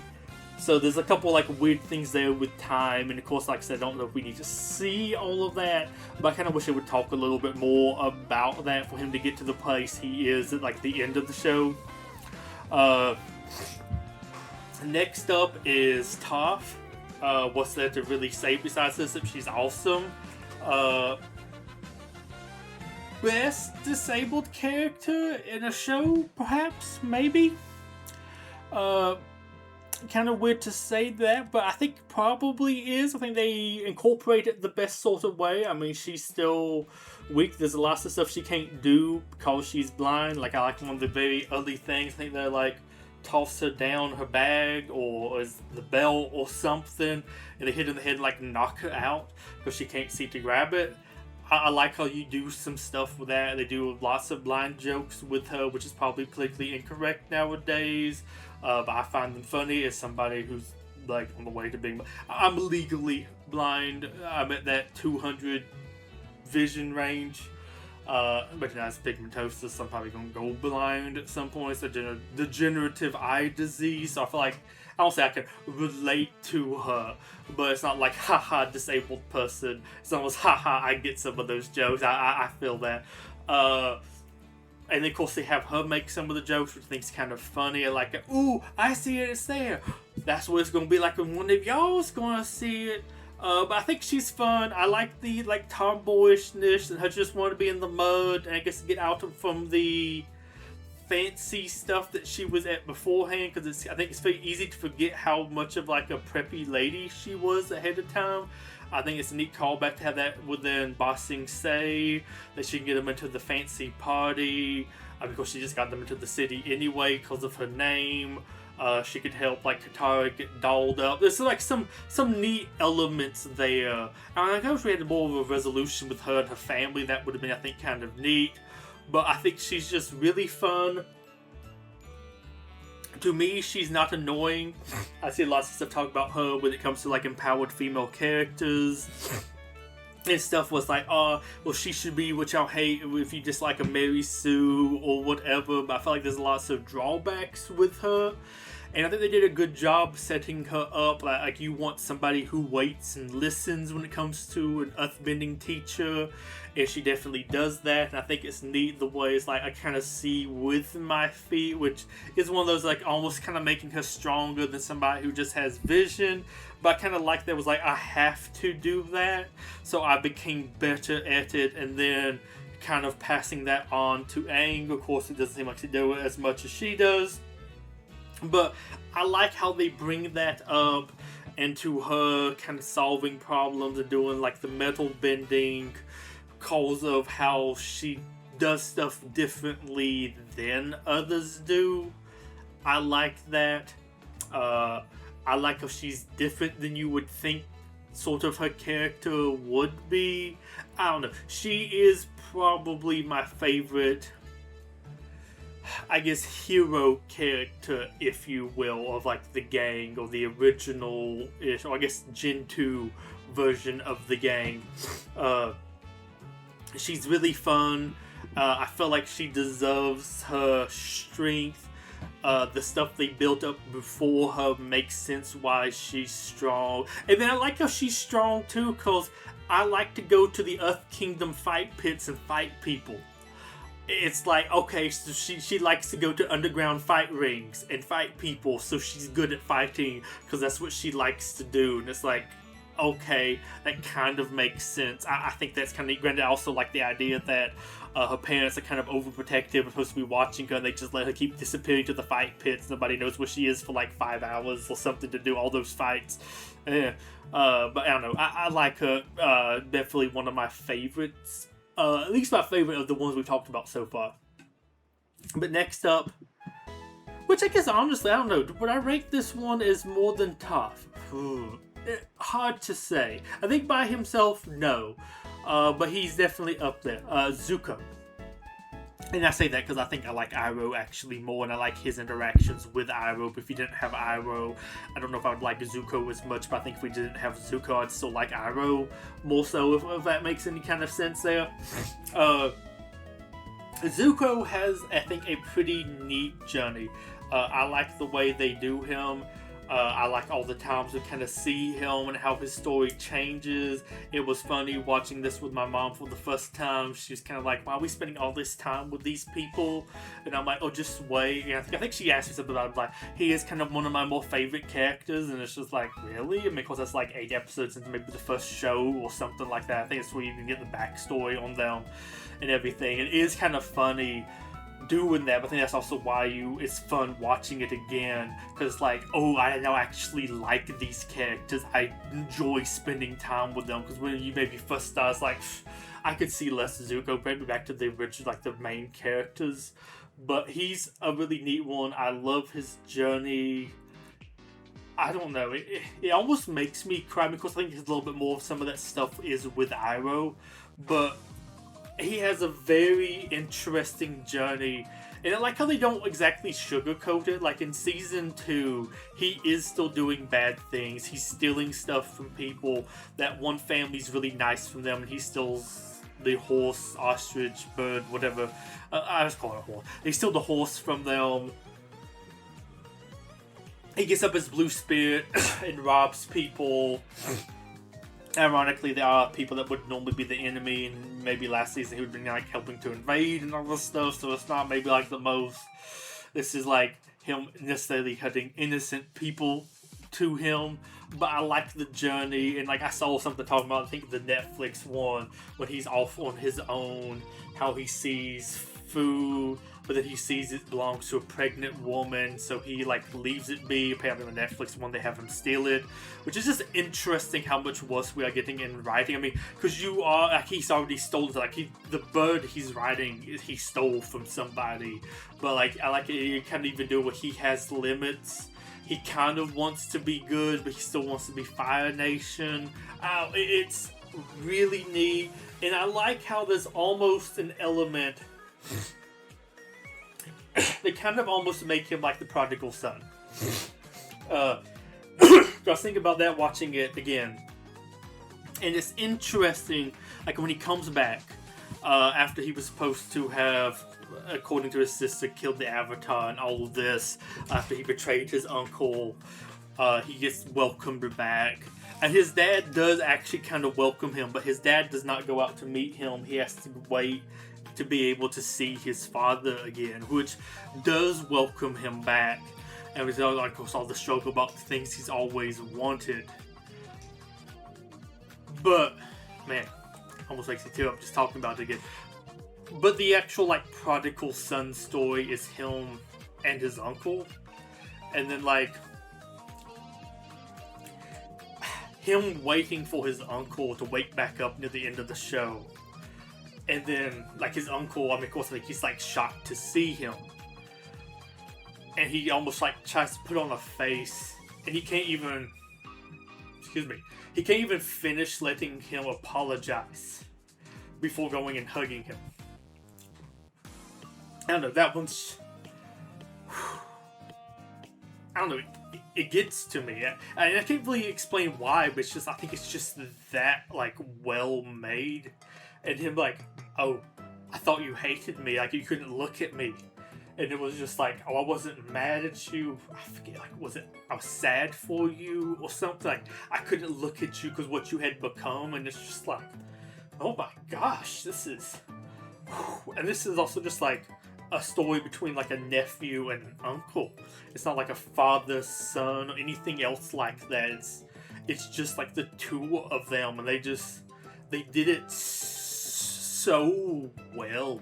It's like it's hard to just go over like watching that and just like I don't know. It's in a way maybe the most heart I've seen in lots of things in a long time, and even like since then. I mean, of course, you have some other things that kind of have some elements, and maybe like a very quick one, but this one's built up over the course of 3 shows, and like by the time he betrays his uncle, and then him meeting him again, is it like what the end of season 2, and then this is at the end of season 3, so you go a whole season without that fully getting resolved. So it's not like just a quick payoff, like, oh, we killed a character, and oh, we're sad for that, like, oh, I'm sad Sokka's moonfish girlfriend, like, died, but we only knew her for, like, what, 2 episodes, 3 episodes?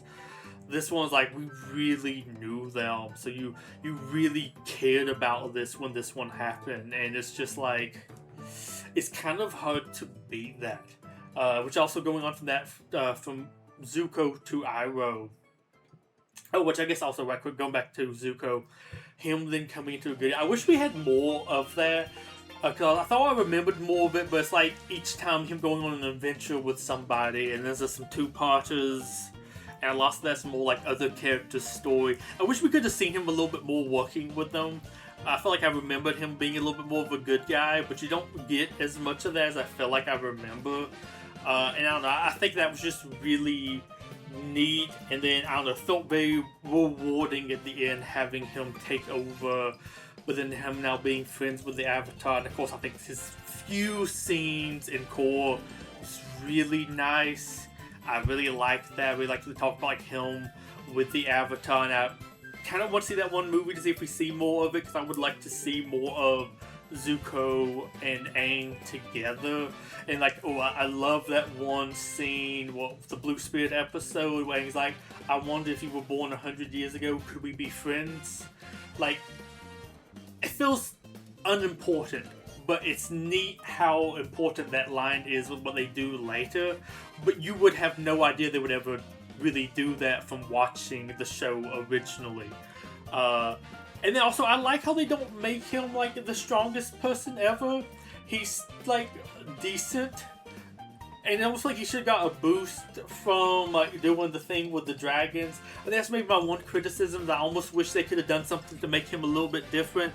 Not saying everybody needs a unique color of fire and other stuff, but I really did think after there's like, oh, so many colors, and like he gets his flame back, I do kind of wish it was almost a different color then, to maybe show that some of the stuff's changed, like this is no longer from a place of like rage or something. I do wish they might could have done that. And I like how they don't ever have him, if I remember correctly, doesn't ever lightning bend. He does like redirecting it, I think 2 or 3 times. But I like how they don't actually make him like the strongest person. For as privileged as he is, and as strong and other stuff as he is, it feels like he actually has to work for that stuff. Like he's around people who are better than him. Though ironically, I do think it's funny. I think his best fight scene was probably as the Blue Spirit, which is the dual broadswords or flats. I forget what they do. The dual swords. I forget what they call them. But his 2 swords, how he fought like all the different gods and everything, versus some of the other times he's fighting with his fire. Like I think he's actually a lot better with his swords. Which is kind of funny, but then that's also the one was like, well, that's really having to train. You aren't just given that because you're a firebender and you're from the good firebending bloodline or whatever you want to call it. I don't know, do they exactly have bloodlines for bending? It feels like they kind of do, but maybe they don't. But I think that's very interesting and kind of neat. You think other or like, I like some shonen stuff. I like Fairy Tail. You have Natsu always getting power-ups and other stuff. Zuko, doesn't get a power up, which is kind of interesting. It's a little, I don't want to call him an underdog, but when you compare him to his father, honestly to his uncle, to his sister, he is kind of the underdog, which is interesting. So it's a neat other little extra element to it. Iroh is not kind of... I don't have enough time because this video is long anyways, and I'm only like halfway down my list. Of course, some of these other ones should go a lot quicker than all of these. Excellent character. His emotional stuff with Zuko's really good. I kind of wish we had a little bit more backstory and other stuff. Like, that's one thing I will say. I will go into this in a little bit when it comes to like the Netflix section.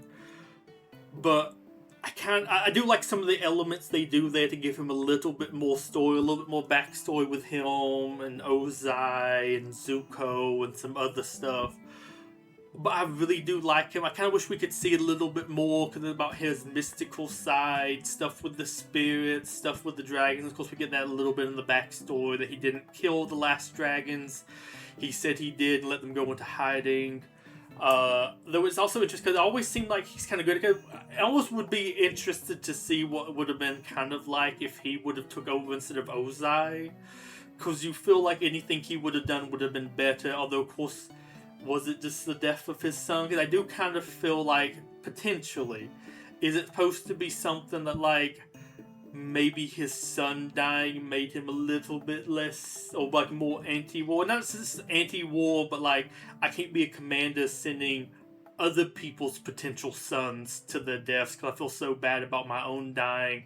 I can't do that to other people. I don't know, that's all more headcanon stuff, but I like all of the stuff they do with him, and I almost would love to hear more explanation for it, because like, whatever exactly went down with Ozai and his wife to like kill the Emperor, whatever happened, like I forget what all, I think that's more so fully explained in the comic, I don't remember it.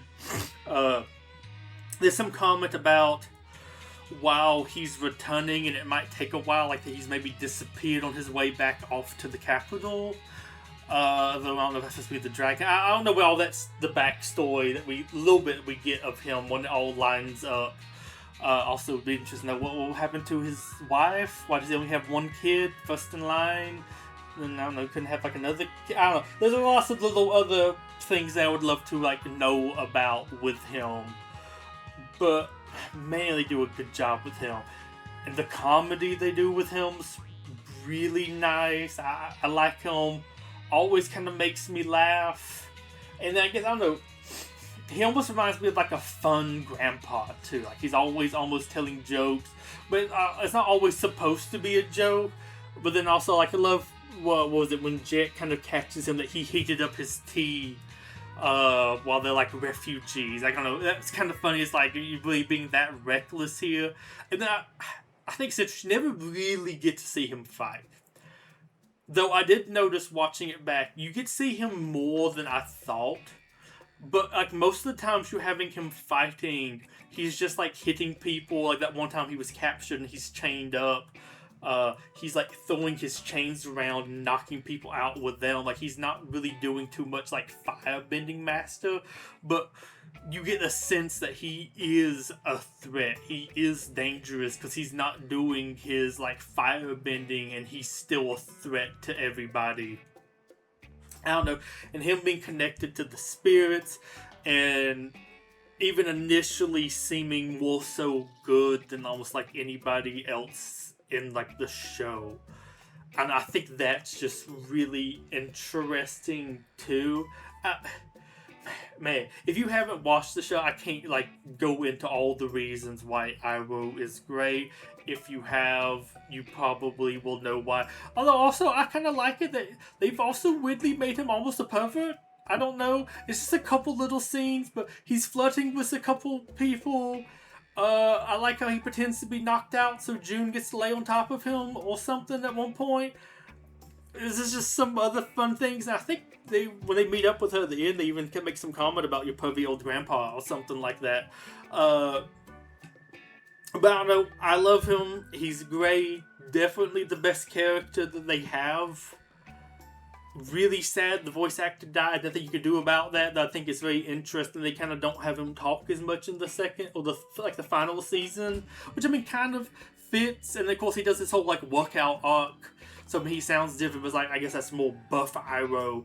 I do think the original one obviously is like better. But I think it was an interesting thing there. I mean, I'm curious if they would have had him talk more before the actor died or not, because they maybe did that to maybe not have the replacement have to do as much. As maybe rude as that could be, but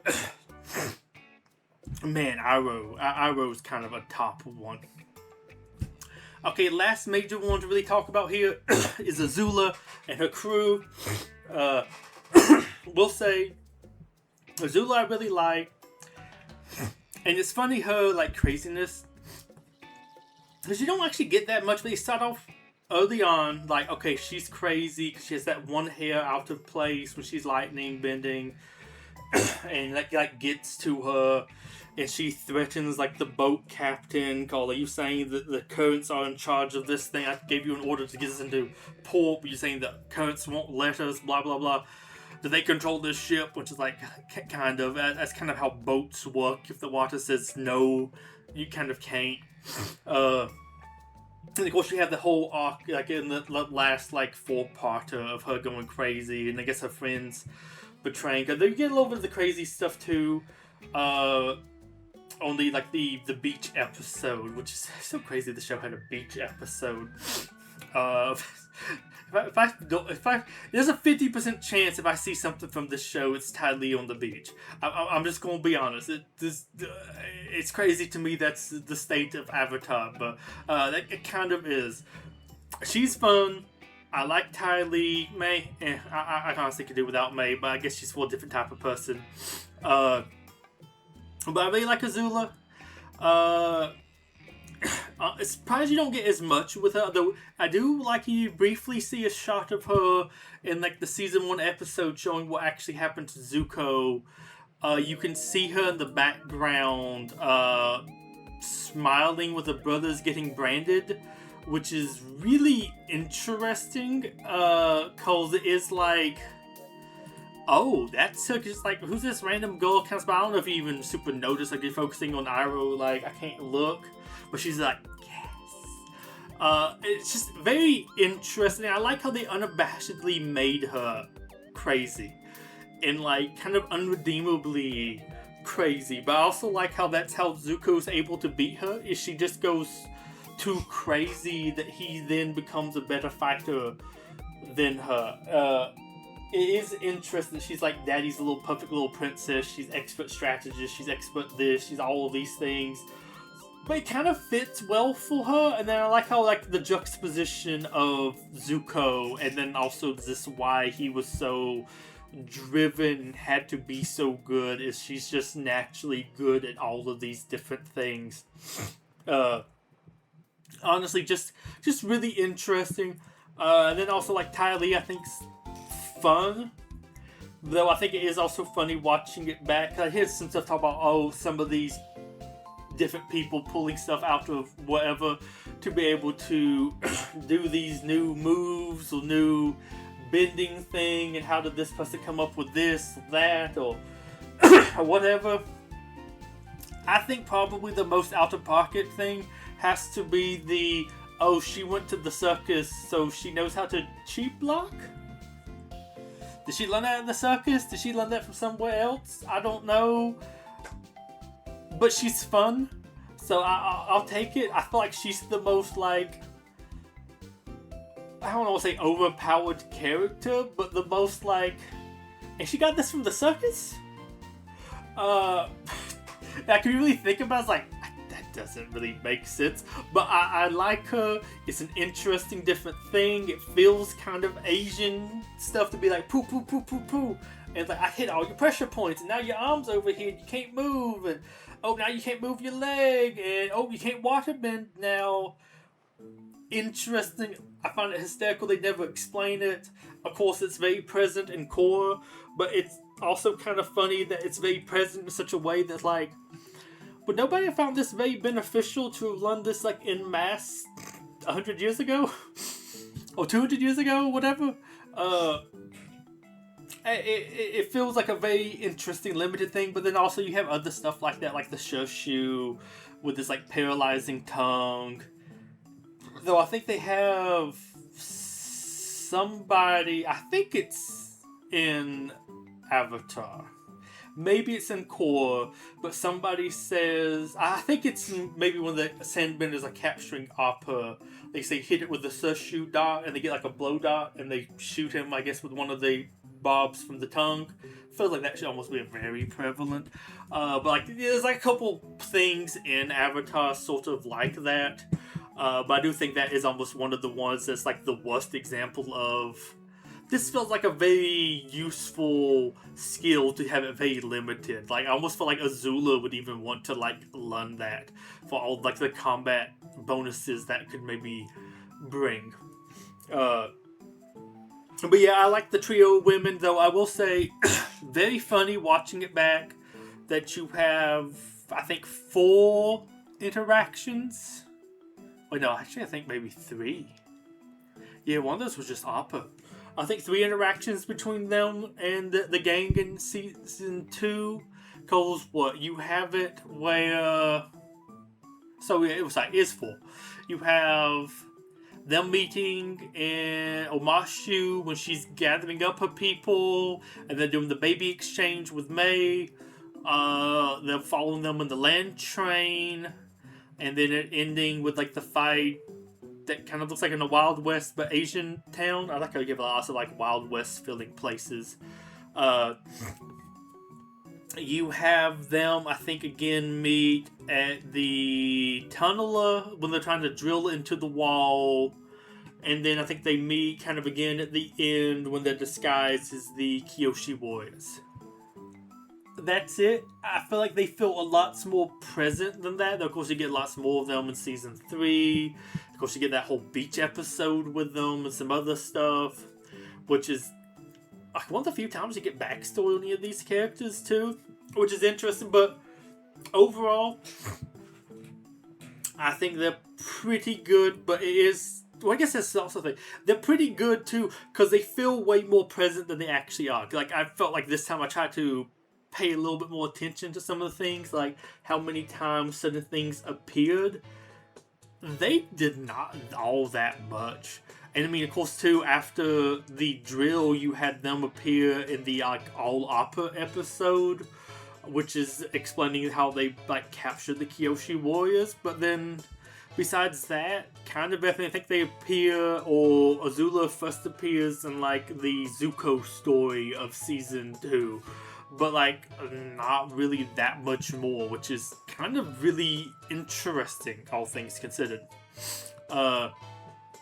Next I have, I think, voice acting, which I kind of talked about a little bit already, but I think this was largely really good, which is also kind of the thing that puts me off a little bit the most for the new movie that they have released, where it's supposed to be like everybody's 30-ish or so, where they went, we had to get more racially appropriate characters, because who's going to be the South, or say the Antarctican with blue eyes, whatever that kind of like a race of people would be.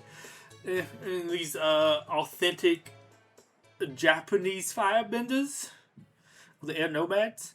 I think the voice cast was really good, and I probably would have brought everybody back. The older, I think the voice of Aang may have retired, but you could bring him back. And I think it would be neat to hear what everybody sounds like, actually what they sound like now. Because I was like, well, it's been 30 years, the voices wouldn't match, but like, well, if they were younger then, they can definitely sound older now. I mean, I get some of the voices maybe weren't brought back for Korra because they're like 80. That might be a little bit harder for some of it, but like, hey, you have them 30.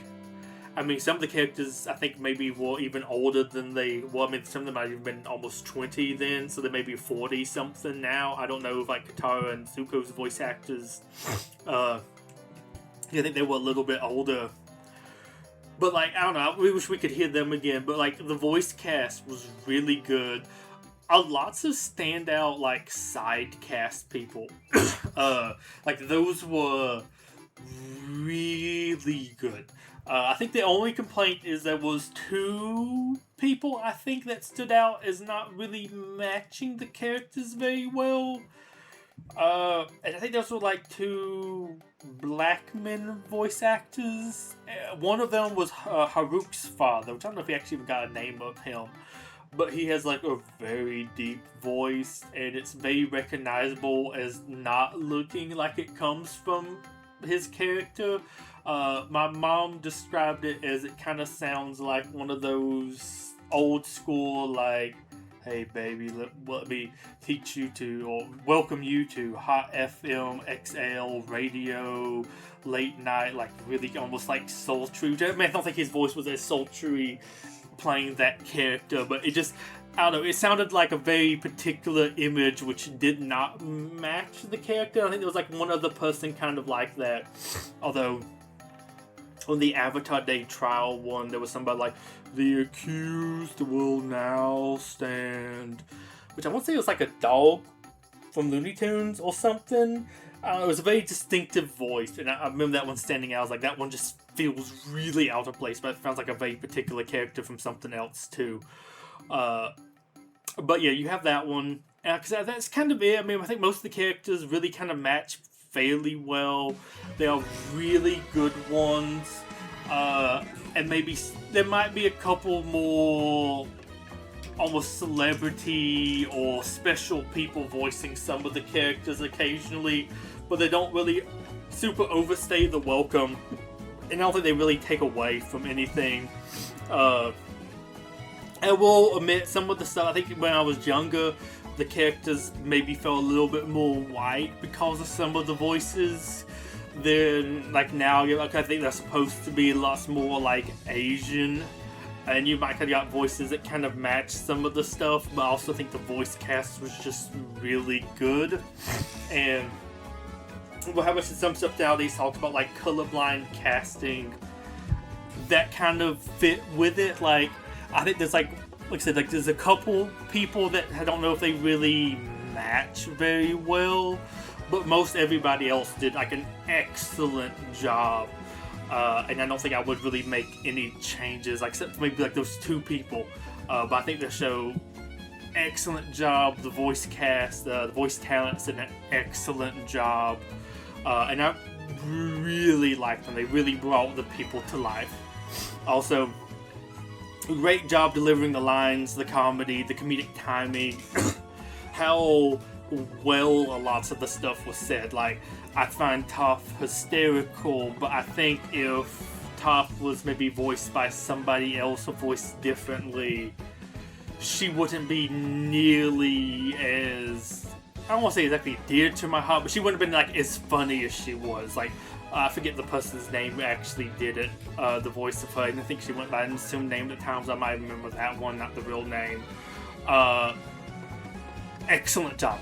Great line delivery with lots of that stuff, and same to most of the other people as well, though I think is also kind of funny with that. And I remember seeing a panel about this, kind of forgot about this, but I think also maybe the reason it helped Zuko and Zuko and Katara feel as good as they did is I believe they were romantic interest on American Dragon Jake Long at the same time. Because Johnny Bosco was Jake Long, and I forget Katara's voice actress name. I think it was like Whiteman or something. I saw some interview with her recently.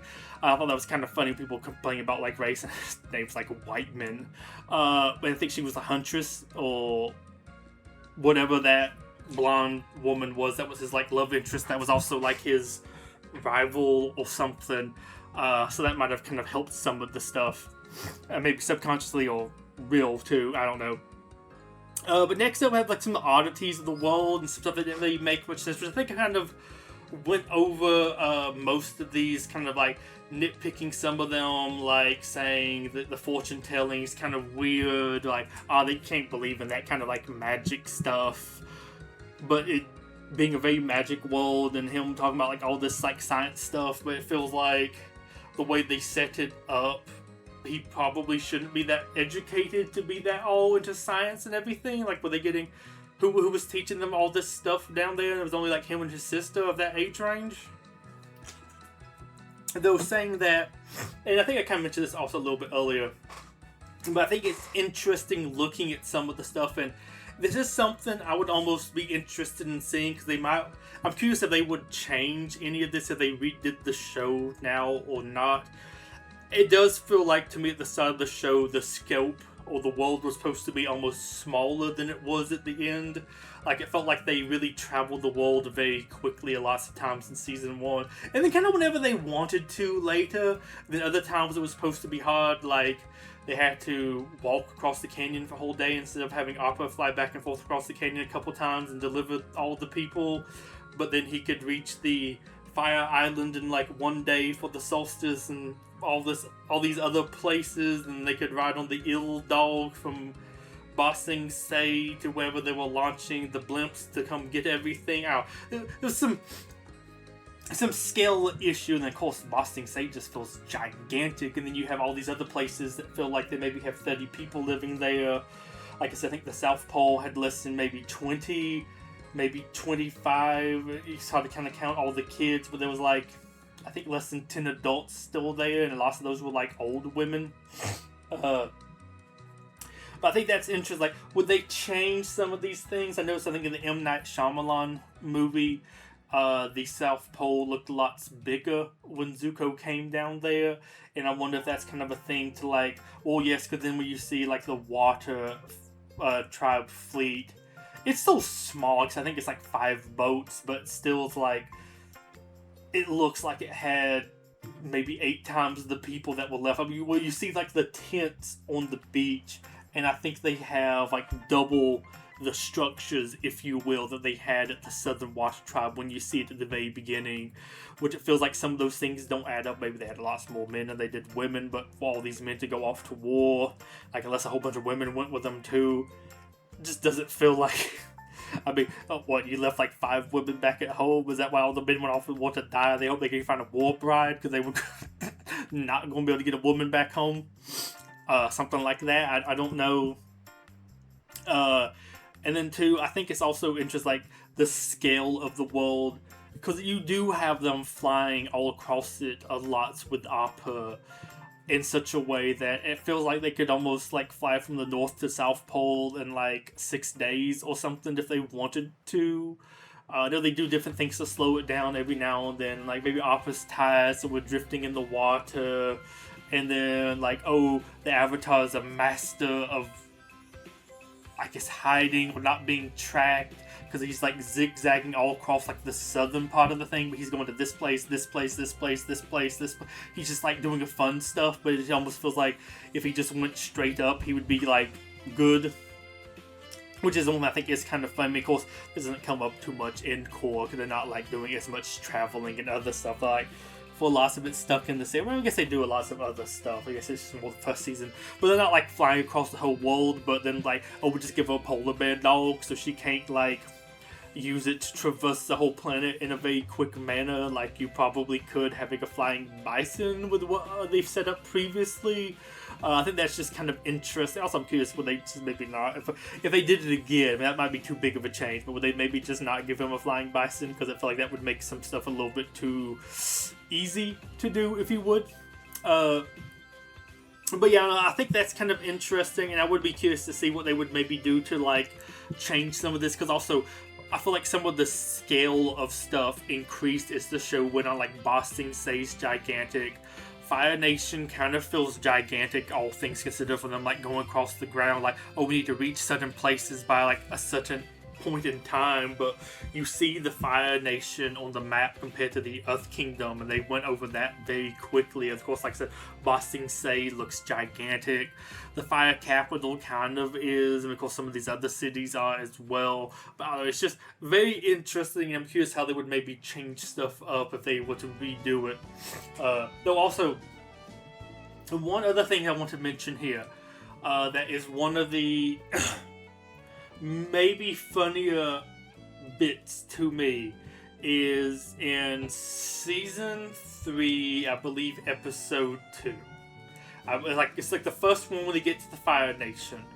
Aang gets like enrolled in that school by accident, and he hangs out there. There's a chick that's like hitting on him, and every time she does, her boyfriend comes over there to fight him. I think it's interesting. I think she might be the most evil character in the whole show. Because she keeps on like going up to Aang and flirting with him and seeming very nice and everything. And then the boyfriend gets mad and comes over there and tries to beat him up. But she was just there talking to him 2 seconds ago. So she clearly saw the boyfriend come over there to beat him up. And doesn't step in to like help him or anything. And it happens, I think 2, maybe 3 times. And it's like, you clearly know you doing this is going to piss off your boyfriend. Why do you keep doing this to him? Do you want to get him hurt? I think she does. Of course, we only have 22 like minutes for an episode, so maybe they didn't have time to like add her response. But it's just kind of interesting that when he comes over, you messing with my woman? That like she was just there a second ago. Where is she now? Is she not going to stand up to him? Granted, it seems like she likes Aang. Why does she have a boyfriend? Well, watch that episode again. Tell me she is the most evil thing in the show, because I think she knows what she's doing. She's trying to get him killed. Very, very interesting thing. Okay. Now, the last thing for this show in proper, well, we still have a lot to talk about, but is the filler episodes. I do think the show is really bad with that, and of course I think some of it's just nothing very interesting happens. Of course I think it's more season 1. We'll get to season 2 has some of this stuff too, but you have lots of stuff that's like, it's not important what's really happening here, but they have a couple like neat things from Iroh or Zuko, or maybe vice versa. I think sometimes like the beach episode, which means it's a fun one. Definitely filler, but kind of a fun one. You get some stuff like that's the first time they get attacked by Combustion Man, some other things, so it's kind of a little bit more important, if you will. But there's kind of not as many like full skip episodes. Like, it is funny, one of the almost like bigger skip episodes I feel like I think it's called The Storm, where they're out there and they're having to do the stuff with the fisherman, but it's where you get the backstory on Aang and Zuko, which is funny because that's kind of big, but it's also funny because like once you kind of know it, it almost feels a little bit skippable, because not too much happens. You kind of already know some of the backstory things, which is weird. I feel like those are like the standout ones that most of the other ones I like more, but like I think you almost can skip some of the beginning stuff. I like you can skip the one when he goes to that like one air temple and gets mad, finding out his people are dead, and then almost like the storm. But there's like a lot of other ones was like, not too much happened this time. Some of it's really filler, like the canyon. The canyon would really be a skip one. I would almost say like Bato of the Southern Water Tribe would be a skippable one. Which also just reminded me, is also funny that one, I forgot to cover this in the section before. You have Mother Superior, like they're like a nun coven. What's up with that? We never talk about that. What kind of religion are these? Are these actual like nuns? What? Mother Superior is a very specific title to give somebody in like an Asian setting that feels like it doesn't belong here. But like that one almost feels like that would be a skip one, because that's the one where Aang gets mad and like crumbles up the map to where the father is at, and they get mad at him and all this stuff. But it's also the one with June, which is really kind of fun. But there's just a lot to fill, and I think honestly the worst ones to me. Oh, see, the canyon, the Great Divide is pretty bad. I also feel like really a lot of the beginning of season 2 skippable if it's not for like the Zuko and Iroh bits. That's kind of skippable because beginning of season 1 or season 2, trying to access the Avatar state with the Earth General attacking him, which feels kind of a little bit weird, but nothing too much happens there. You have the Two Lovers Tunnel. I think that's the next one. Because they're trying to get to Omashu, but they can't, so they have to go through the tunnel. I guess you could meet the badger moles, but like kind of skip.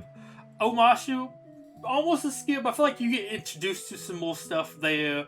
Azula getting her gang and some other things. That one's I feel like you also you at least have some like fun action with them, like the first fight and some other things.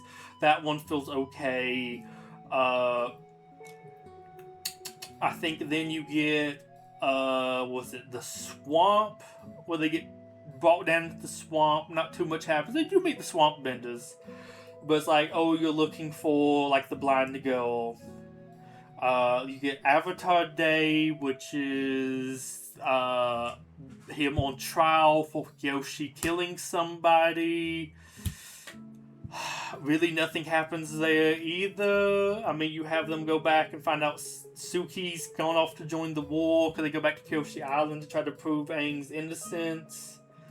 And I feel like there's one more I'm forgetting, but I mean, of course, these episodes were like really forgettable. I'm not surprised. I don't remember them. I think it was even past episodes. I think it was episode 7 was when we met Toph. But if it wasn't, I think in Toph we actually meet her. It feels almost like to me that season doesn't get started till we actually meet Toph. Because like yeah, and then of course I mean I think this one's still good, but you get like a Zuko alone, which I think originally felt like a little bit of a filler, because like, why are we spending time with him and not the gang? It is kind of weird to me we're not spending time with the gang, because it almost feels like that should be a little bit more important than spending a whole episode with him. But I do think that one is really good because it's some Zuko stuff, but it's also Zuko alone, so it's not like as cool, if you will, because it doesn't have Iroh in it. But that one's interesting. But then, oh gosh, you have like the play at the end. Sort of some of the Fire Nation episodes of like book 3 feel kind of filler-y, because like the 3rd episode, I think that's the one with the painted lady. In that particular episode, it starts off with Sokka having this long schedule about how like limited on time they are before they can like so they can meet up with the invasion party to invade on the day of Black Sun. It feels very strict. But they spend 3 days, 4 days with the painted lady stuff, and then they spend all this time with it. I think actually the next episode's when he gets the sword master. Which is funny because, like, just the ones that we don't have time. But then there's some other things, and it's just like, it feels like this is a waste of time, given that we have, like, X number of days to reach the meetup point for the invasion that's very important. That we have time to be doing all these, like, goofball antics and, like, doing schemes and stuff, and enough to be able to maybe get wanted. I think maybe that's supposed to be the Combustion Man. I don't know, but it also feels like it's maybe related to the scams. Maybe he found out about them because they were doing scams. I don't know. I would like to have almost a little bit more of a clarification on that one, because they turned them into him to use as bait, which feels kind of odd. But did he know to do that because they were doing the scams? But also, how long were they there doing the scams?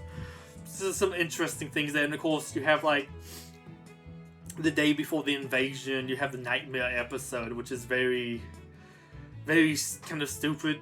A big waste. You could have like lots of other stuff sort of happening.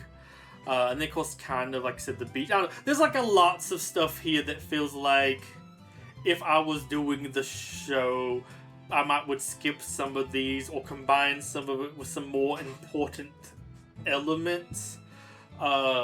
Which is interesting because you kind of don't. And it's something I think is neat with sort of the Netflix adaptation, and I guess to some extent to the movie. But of course, the movie, you really had to skip lots of stuff to make like the first season fit into a movie, which I think is where kind of lots of the problems with that came from.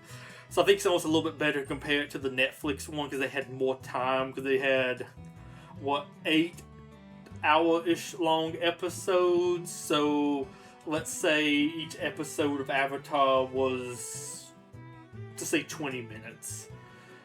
You basically have 3 episodes in each episode of the Netflix show. So 8 times 3, 24. So you actually, and I think season 1 had 20. And I don't think that was I mean, I think the two-parters were kind of just separate episodes in there, so it's not like, I think season 3's maybe like 18 episodes, but you have a lot, so you have like a 4-parter at the end, 2-parter Boiling Point, 2-parter The Invasion, stuff like that. It actually is longer, ironically, than the regular show, but still doesn't cover all of the stuff that one covers, which is just kind of funny. But what would I do if I was to make, let's say, if I was to cut down the show, like season 1, into 8 episodes? 8 episodes might be a little bit rough. Maybe let's say 10 episodes. But I honestly think you could do it with some of the things. I mean, I think you'd be missing out on a couple interesting characters because you do meet some neat people. But you could maybe condense some of the stuff a little bit more. I don't know. It's an interesting thing because I do think also being able to watch it all kind of back to back makes the filler kind of stand out, especially if you want to go back through and watch it again, because you look at some of these and like, oh, it's this episode. Which I think is something interesting. I think Avatar is really good, but I don't know if enough stuff gives it as much credit for how much filler it has, or seemingly kind of has in it. Not saying like all of it is 100% filler, but I think a lot of the stuff is like, did it really add too much to this episode? Not really. Oh gosh, and it was like one other thing that came back into my mind that I was going to say is would do with that. Oh, I do also like that the show, and it's funny because this is a thing I kind of don't like in some shows nowadays, but I think they almost overdo it nowadays. I guess it depends on how they do it. I like how, to a degree, not all the bad guys are bad, not all the good guys are good. Or there's kind of like good on both sides. Season 1, I think, early on demonstrates this. And I don't know if it's maybe just meant to, but I think it's very interesting. Haruk, the Earthbender, whose like father's captured, and they do the thing on the ship. I call it the oil platform. It basically looks like an oil platform they're like stuck on. He saves who I believe is supposed to be another Earth Kingdom person that's in the place where the Fire Nation is occupying them. He saves him from like a mine collapse. Well, at night the Fire Nation comes to capture him because that guy's turning him in. Okay, he's getting turned in by some of his own people who he just helped. If he didn't help him, he would have died. Okay, and then a couple episodes later, when you get to Jet, they go and they're attacking the old man who's a Fire Nation, I guess native, but he's in the place where they are occupying the Earth Kingdom or something. I don't know, that would seem like to have more Fire Nation people there. And Sokka stands up for him. Oh, he's just an old man. We need to let him go. He's not a threat to us. He's not like really our enemy. He's kind of just a civilian. He's like 90 years old. Although it's also funny, I like that this is a world where you have Boomy at like 112, maybe older than that. We have people over 100 years old here. It's kind of interesting. We don't really talk about why some of these people are like insanely old. It's a little funny. But you have him save him. And not even to say that much save him, but he just like, we can't keep beating him up. You can't kill him. And then when he's going to blow the dam to wipe out the village to get rid of the Fire Nation, which would kill innocent Earth Nation people, which is also great. He's going almost a little bit more extreme than the Fire Nation, or than they are in lots of times in the show. He gets there, they don't believe him because he's trying to convince the Fire Nation people to leave. And the old man stands up for him like, oh, he helped me in the woods. He's good. We should believe him. I wish they went into that a little bit more. It's just this like quick throwaway line. But it's interesting that you have him being like a native of the enemy and being better than some of the other people. And I mean, I guess, of course, you could compare him to Jet, but I also think I compare him to that other old person that turned in the Earthbender to the Fire Nation. And this is a Fire Nation person who's convincing the Fire Nation that they should listen to the enemy here, of course, kind of get them not all to die. But I think that was just an interesting thing to kind of compare it, where it's like, not all the Fire Nation people are evil, if you will. Of course, they kind of imply that once the head's taken out, the Fire Nation kind of puts down the weapons. Of course, maybe that's more so also Zuko taking over. You don't know how forced some of these people were. Of course, they've been at war for 100 years. They were a little bit more raised to maybe think some of these ways and other things. But it's an interesting thing that I think you almost weirdly get too much nowadays. I mean, I guess it depends on which way. I think they do a lot too much with like sympathetic villains and other things like that. Which I don't know if we really need too much. It's nice to have people just be evil, but then like Ozai was just evil, Azula was evil / crazy, or crazy evil, psychopathic, whatever. I forget what she said her mom accused her of. I was like, oh, she was right, of course, but it still hurt. Love that line with her. I love how it's almost like zero sympathy for her, but in like, it's kind of a neat way, which is also neat that you do have that for some of the villains in the show. But I do think that is just an interesting thing, and I do particularly like that. I think that's a neat little thing to show off. It's maybe an easy thing to miss, and of course they're not always doing that. And then of course you do have the whole thing with Ba Sing Se and some other villains there. Of course I think that was also just a neat little change up for most of the time fighting Fire Nation was to fight some Earth Kingdom, Earthbenders, a conspiracy here, something entirely different. But I think that's really neat. Also, props to the show for slowing down for a bit and then having some episodes in Ba Sing Se. Of course, some of those were kind of filler because you got the one with like 8 different stories and the haiku, and then what happened to Appa, which is kind of nice. But once you see it, it's like, do I need to spend a whole episode with just Appa? Not really. But I think some of my favorite episodes were in Ba Sing Se. I think because we had a couple episodes all really more so building off of each other, more so than the more episodic nature of lots of the rest of the show. That one in itself was particularly good. At least I found it to be.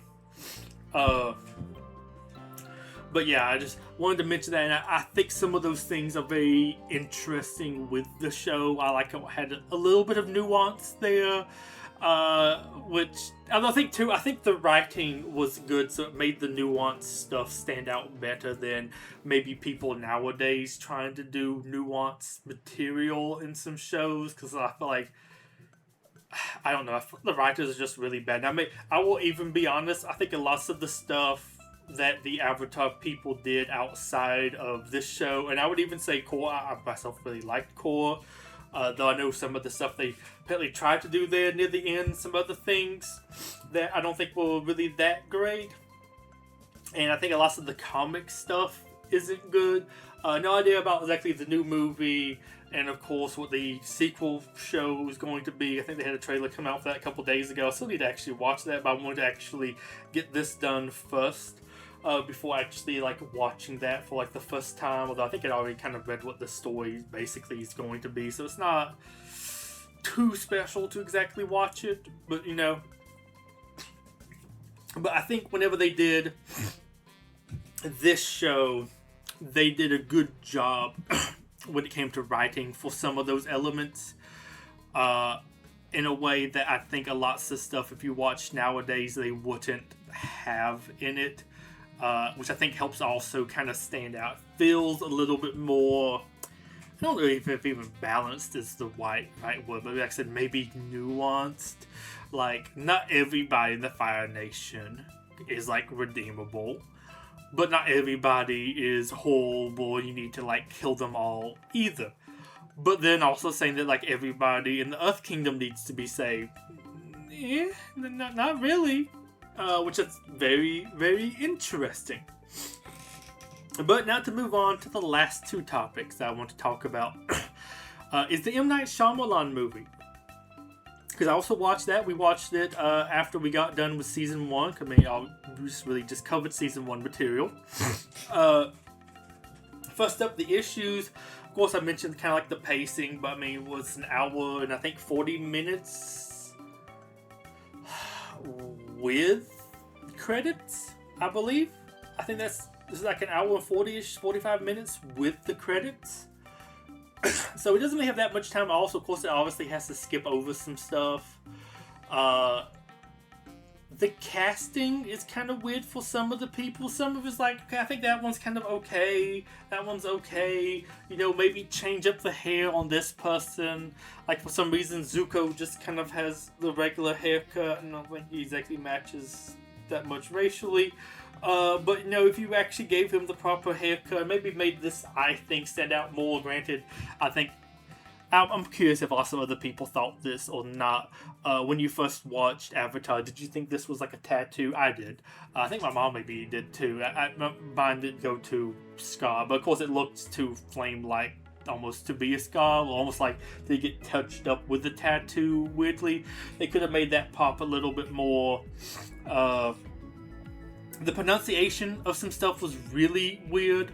Avatar, which is funny because they made, or somebody was making fun of, actually I think it was in Core, one of the other benders kept calling it Avatar, and it's like, and that's what they called him in the movie, which sounded really weird.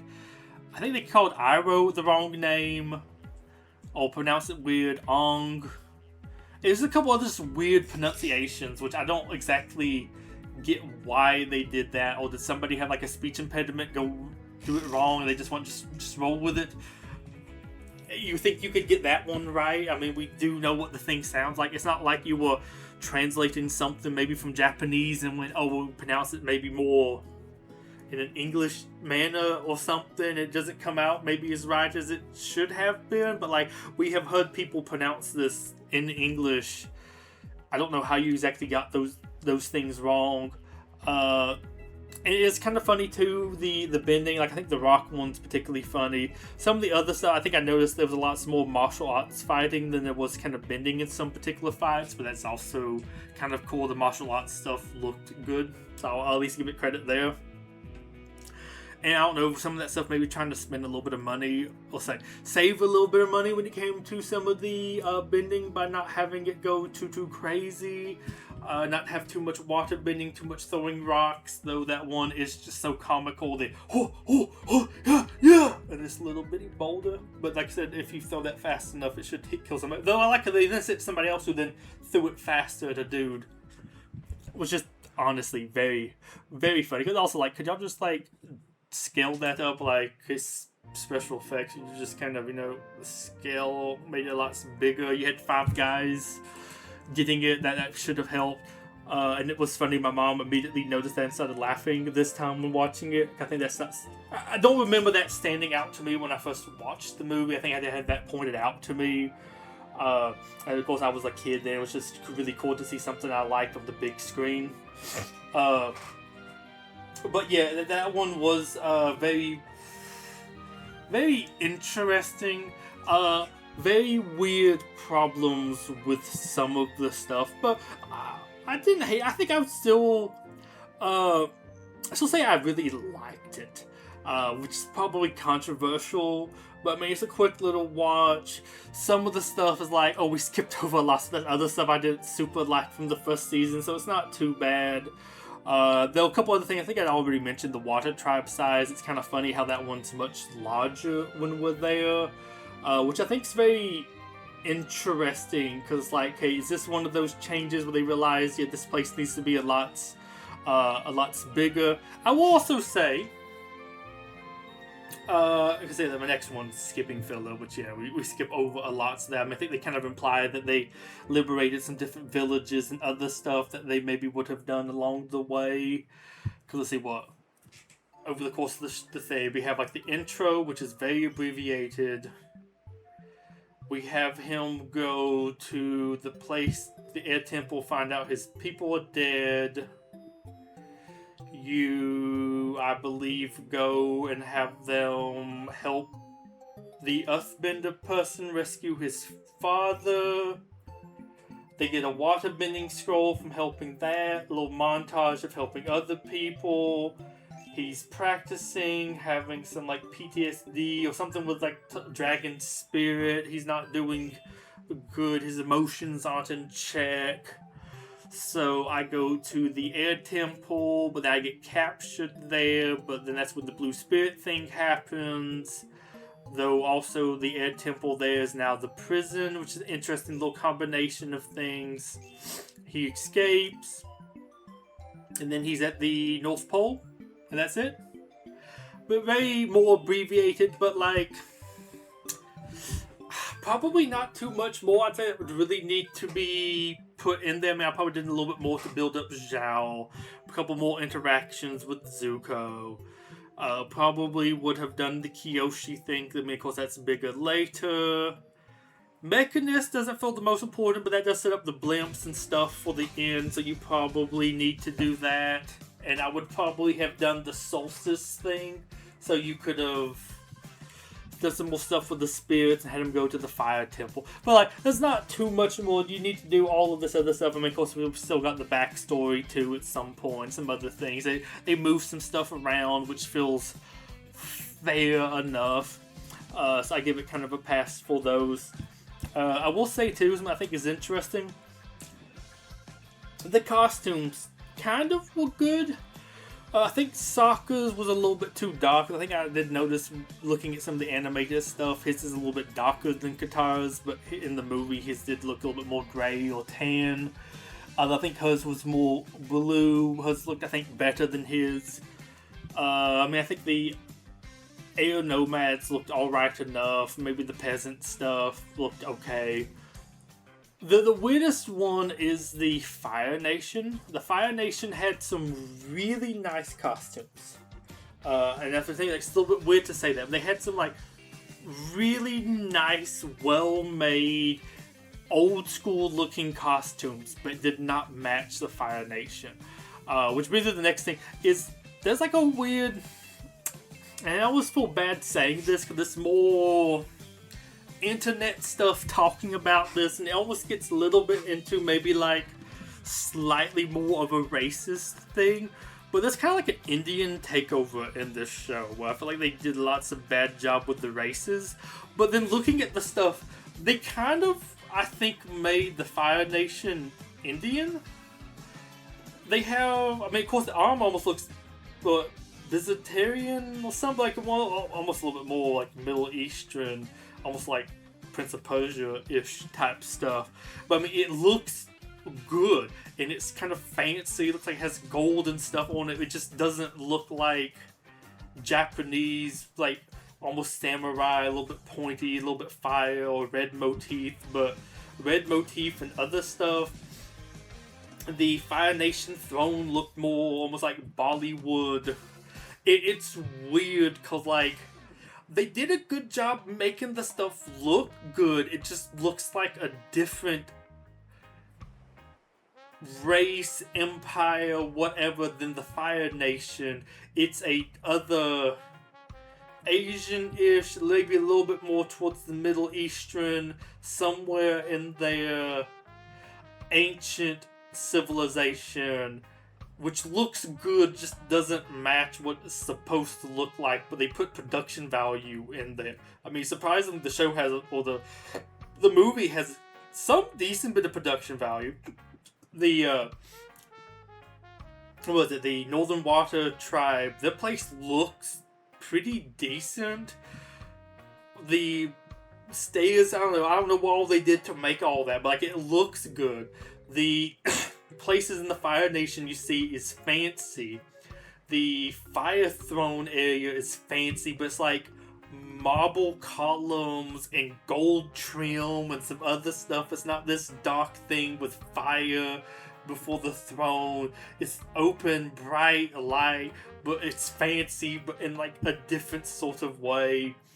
And I feel like the only people of this I really have seen in other things, I think I've seen Commander or Admiral, whatever. I mean, he gets a couple promotions. I think I've seen Zhao, and I mean, I think I technically have seen Iroh, but I think I've seen Ozai, who has lots of screen time in this, surprisingly.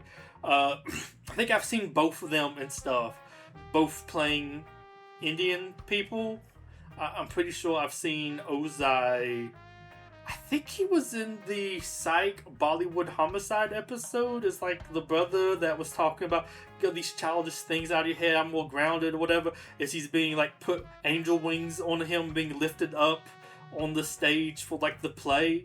I think that's Ozai, if I remember correctly. I could be had that completely wrong, but I think I have actually seen them both in other stuff. Is like almost more stereotypical like Indian people. And it's very interesting to me to see them here with like, oh, this is supposed to be very like Japanese, because I think the the Earth Kingdom looked more Chinese, or at least actually had more Asian looking people actually in it. But then this one had something entirely different. Also, I think the one movie I think I've seen Uncle Iroh in is I think he was like one of the tomb gods from the Mummy, or the whatever the people that was like supposed to sort of be protecting the thing to not have the mummy get reawakened. I think that was him. If memories, I could have this entirely wrong. Not look this up beforehand, but that's who I think they are. And I just think that's just really funny looking back at it. It's like, this feels really weirdly off here that we went with this. Like I said, I think those two people are more Indian. I'm not 100% sure about Zuko. And then Iroh, I feel like the only thing I've seen him in, of course, that's because he played a Middle Eastern, Egyptian tomb god person in the Mummy movie, means he's from there. He could be something like very further away, but some of the stuff almost was a little bit Persian that I'm seeing.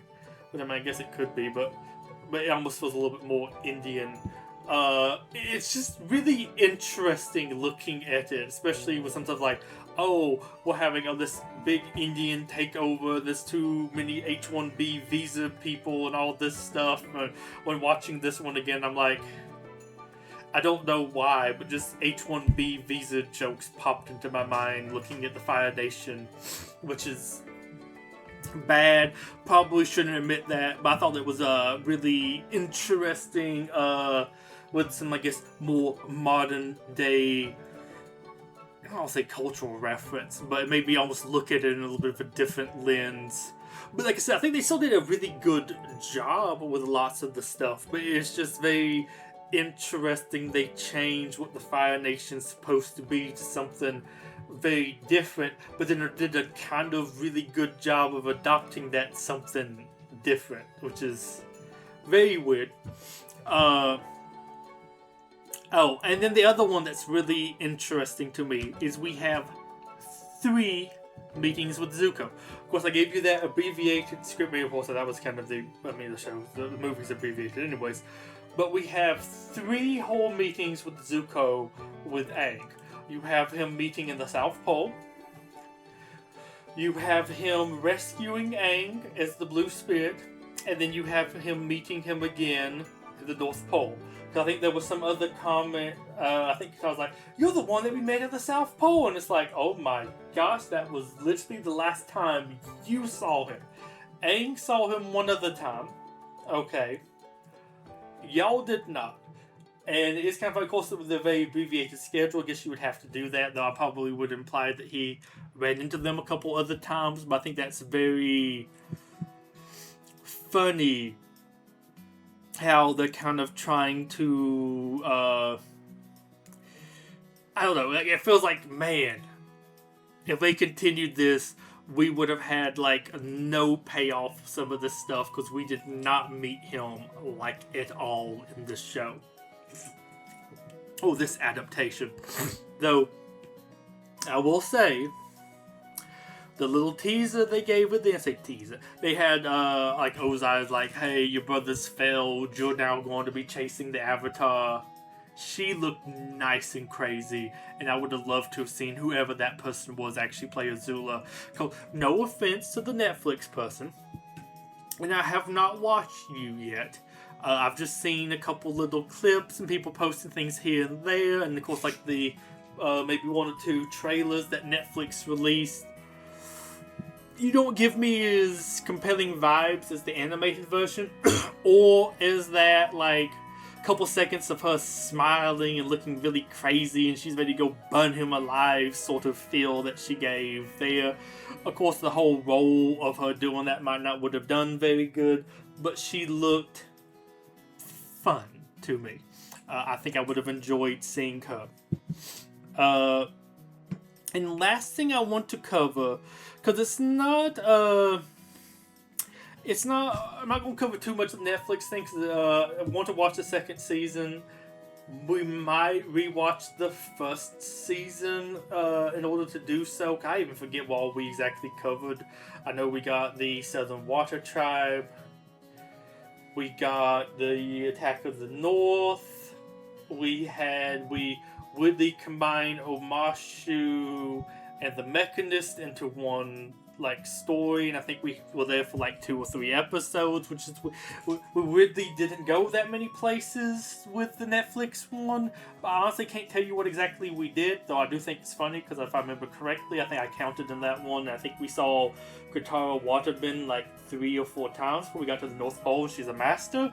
I think that one was worse than the show. I think she might have waterbended more in the M. Night Shyamalan movie, which is interesting, but I'm sure that's just trying to save money on stuff, even though I think they had $100 million to make 8 episodes, and they could have done it a little bit better. But that's a whole nother can of worms. I do want to mention a couple of things, though, that I do think the Netflix adaptation did that was better than the animated one, or some changes that they made that I liked. Because I think at some point the original creators left, though seeing some of the other stuff they have done, I don't know if that's necessarily a bad thing, but then were those the good creatives or the bad creatives? Who was the one that was maybe really responsible for the stuff doing good? Because I really like the Clone Wars, but the guy that gets praised lots of times for that's kind of a little bit more in charge of Star Wars now. He doesn't seem to be nearly as good as he was back then. Was that somebody else in the story writing team? I've heard some claims about that with him. Is this similar? Did any of those people stay? Who were all those people? Sometimes like say, oh, this name from that one's attached. It might be somebody you know, but there's lots of other people that were maybe in charge of like writing that one that you don't know, and they might have been the ones that were really responsible for making it good. And I'm curious what all's the case here. I mean, I don't know if I exactly say this had that much good, but there was a couple of things I'd like, and I would be curious if these were some things that they came up with that, like maybe after the fact would have been, ooh, I would have included a little bit more of that or something along those lines.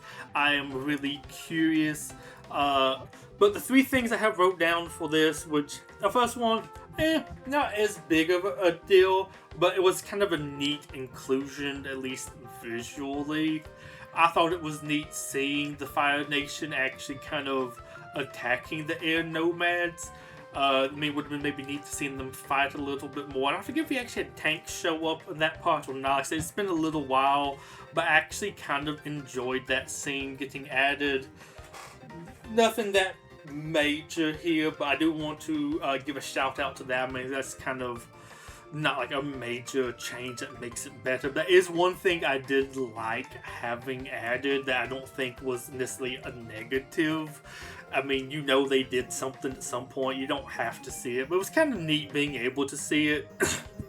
I liked the addition of the backstory of Zuko's troops, I guess you would say. How he got the people he did to get not stationed on his mission, but put under his command. But for those who don't know, in this particular adaptation, they added in that the whatever group of rookie soldiers that were going to get used as bait, it's, I guess, part of his punishment, sort of. Those were the people put under his command on his search for the Avatar. Somebody like, oh, if you like them so much and want to keep them safe, they're now under your command. which I don't know if this is supposed to be like one of the extra benefits of that, but I kind of like how that would maybe imply why some of his people aren't the most competent, is they were the rookie people that they were going to kill off, which also kind of makes it feel like they maybe didn't have the best training because we use them as fresh meat or fresh bait. I forgot the exact comment they made in the animated series. It was like, oh, what makes the best bait fresh meat? Something like that. I thought that was a neat little extra thing. It was a little bit more emotional. It's like, okay, I see why these guys might feel a little bit more loyalty to him now. They were going to get killed off. Maybe that's why they don't know what happened to him, but it's kind of funny to me that they don't know what happened to him in the animated one, like why he got his scar. But there's a massive crowd of people there watching him get burned. You would think somebody would have talked about it at some point. Also, because you think about it, it's like, man, that is kind of a punishment. Like, this guy's exiled out of the Fire Nation and has to look for him, I don't know, basically till he would, I guess, die, because he probably wasn't supposed to find him. So those troops also got majorly punished by being sent down there. And this is why they were. I don't know, it's just a neat little extra layer. It adds a little bit of something, but doesn't really change the show. But it's a neat little extra detail that I don't think takes away anything by being added. Like, it doesn't super change anything. And I think it's a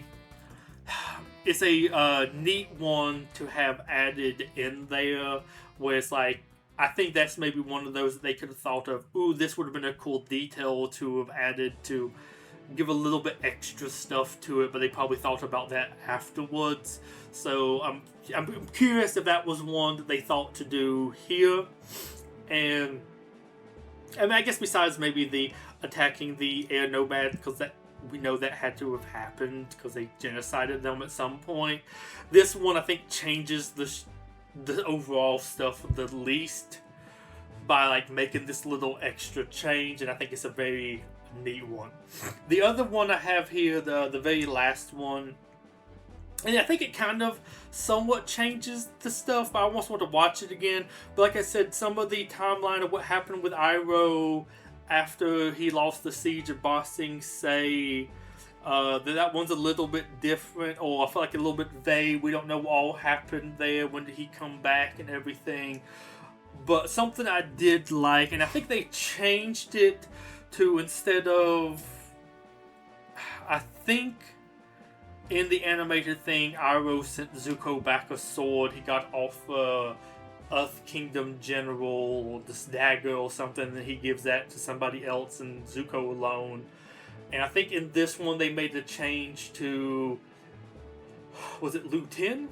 Was that his cousin sent it, I think, back for him? Or something. I think they did something where he had gotten something from his cousin, and then when they're having the funeral for Iroh's son there in the capital, which everybody else is kind of being a little bit more cold-shouldered to him, he comes up and I think he gives him that particular item because it's a gift from, I don't know if he tells him that, but I think it is like, oh, it's a gift from your son, he gave it to me, I want you to have it, or something for Bray. I forget what the exact line was. It's been a while since I've seen this one, and it was just like, it kind of just cheered him up, and it showed him off being good and doing some stuff to get closer to his uncle, and that he treated his uncle nice when the rest of the family didn't.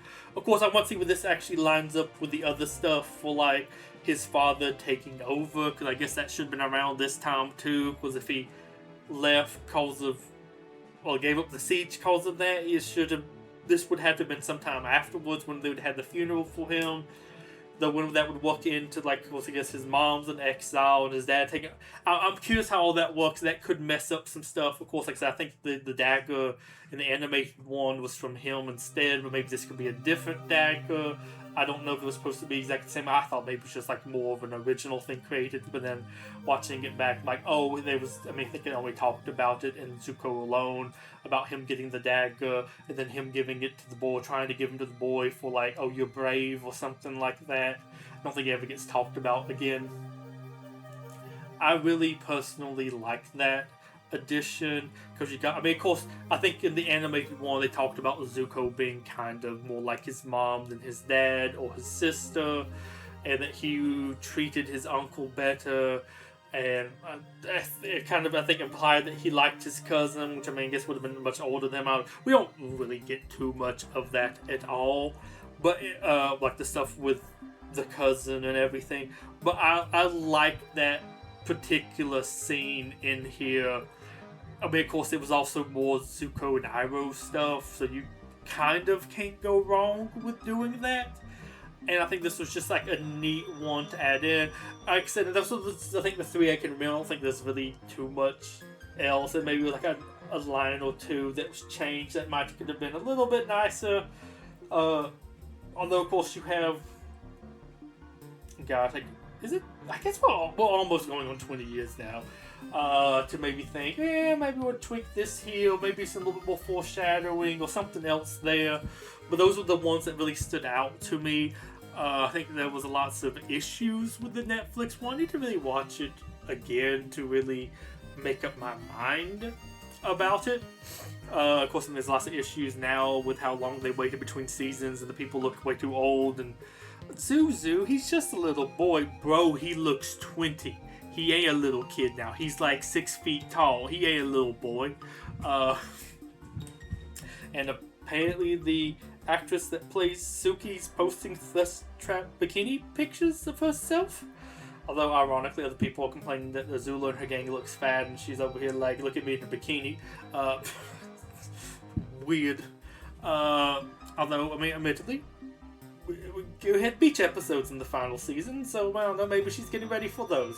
Who knows? We'll find out in like 6 years when the last season comes out.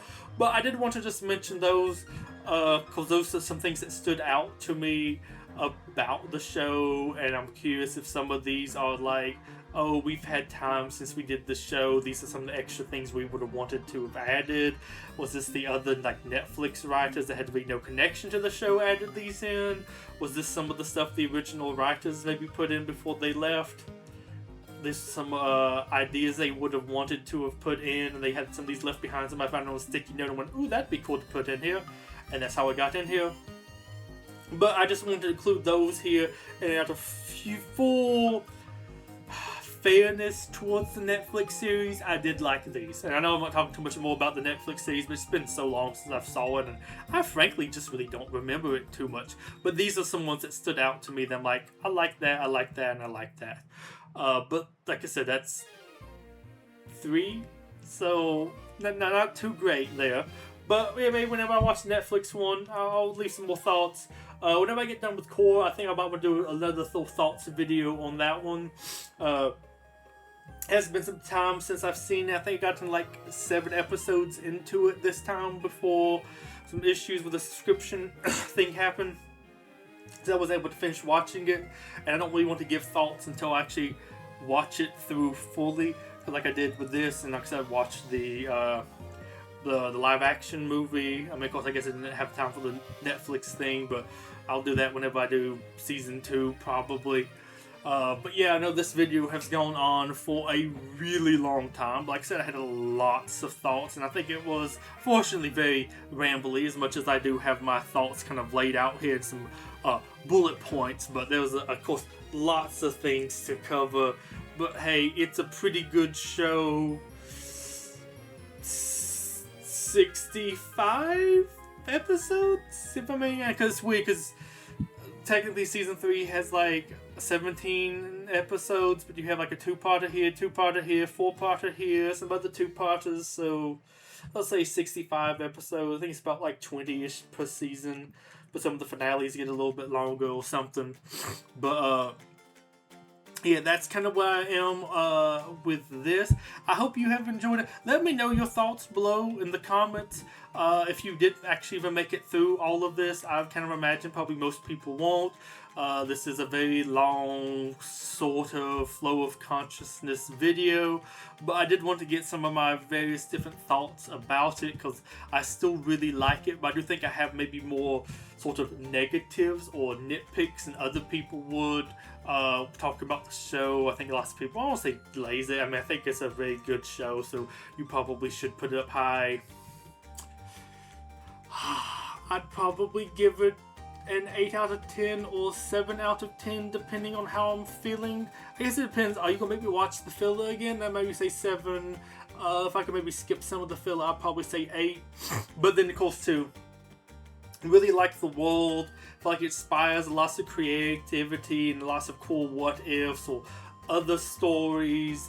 Also, I hot take do like core more, so I don't want to give this one too high of a score because I need to give core a higher score because I like it more than this one, but I don't want to put it like too crazy high.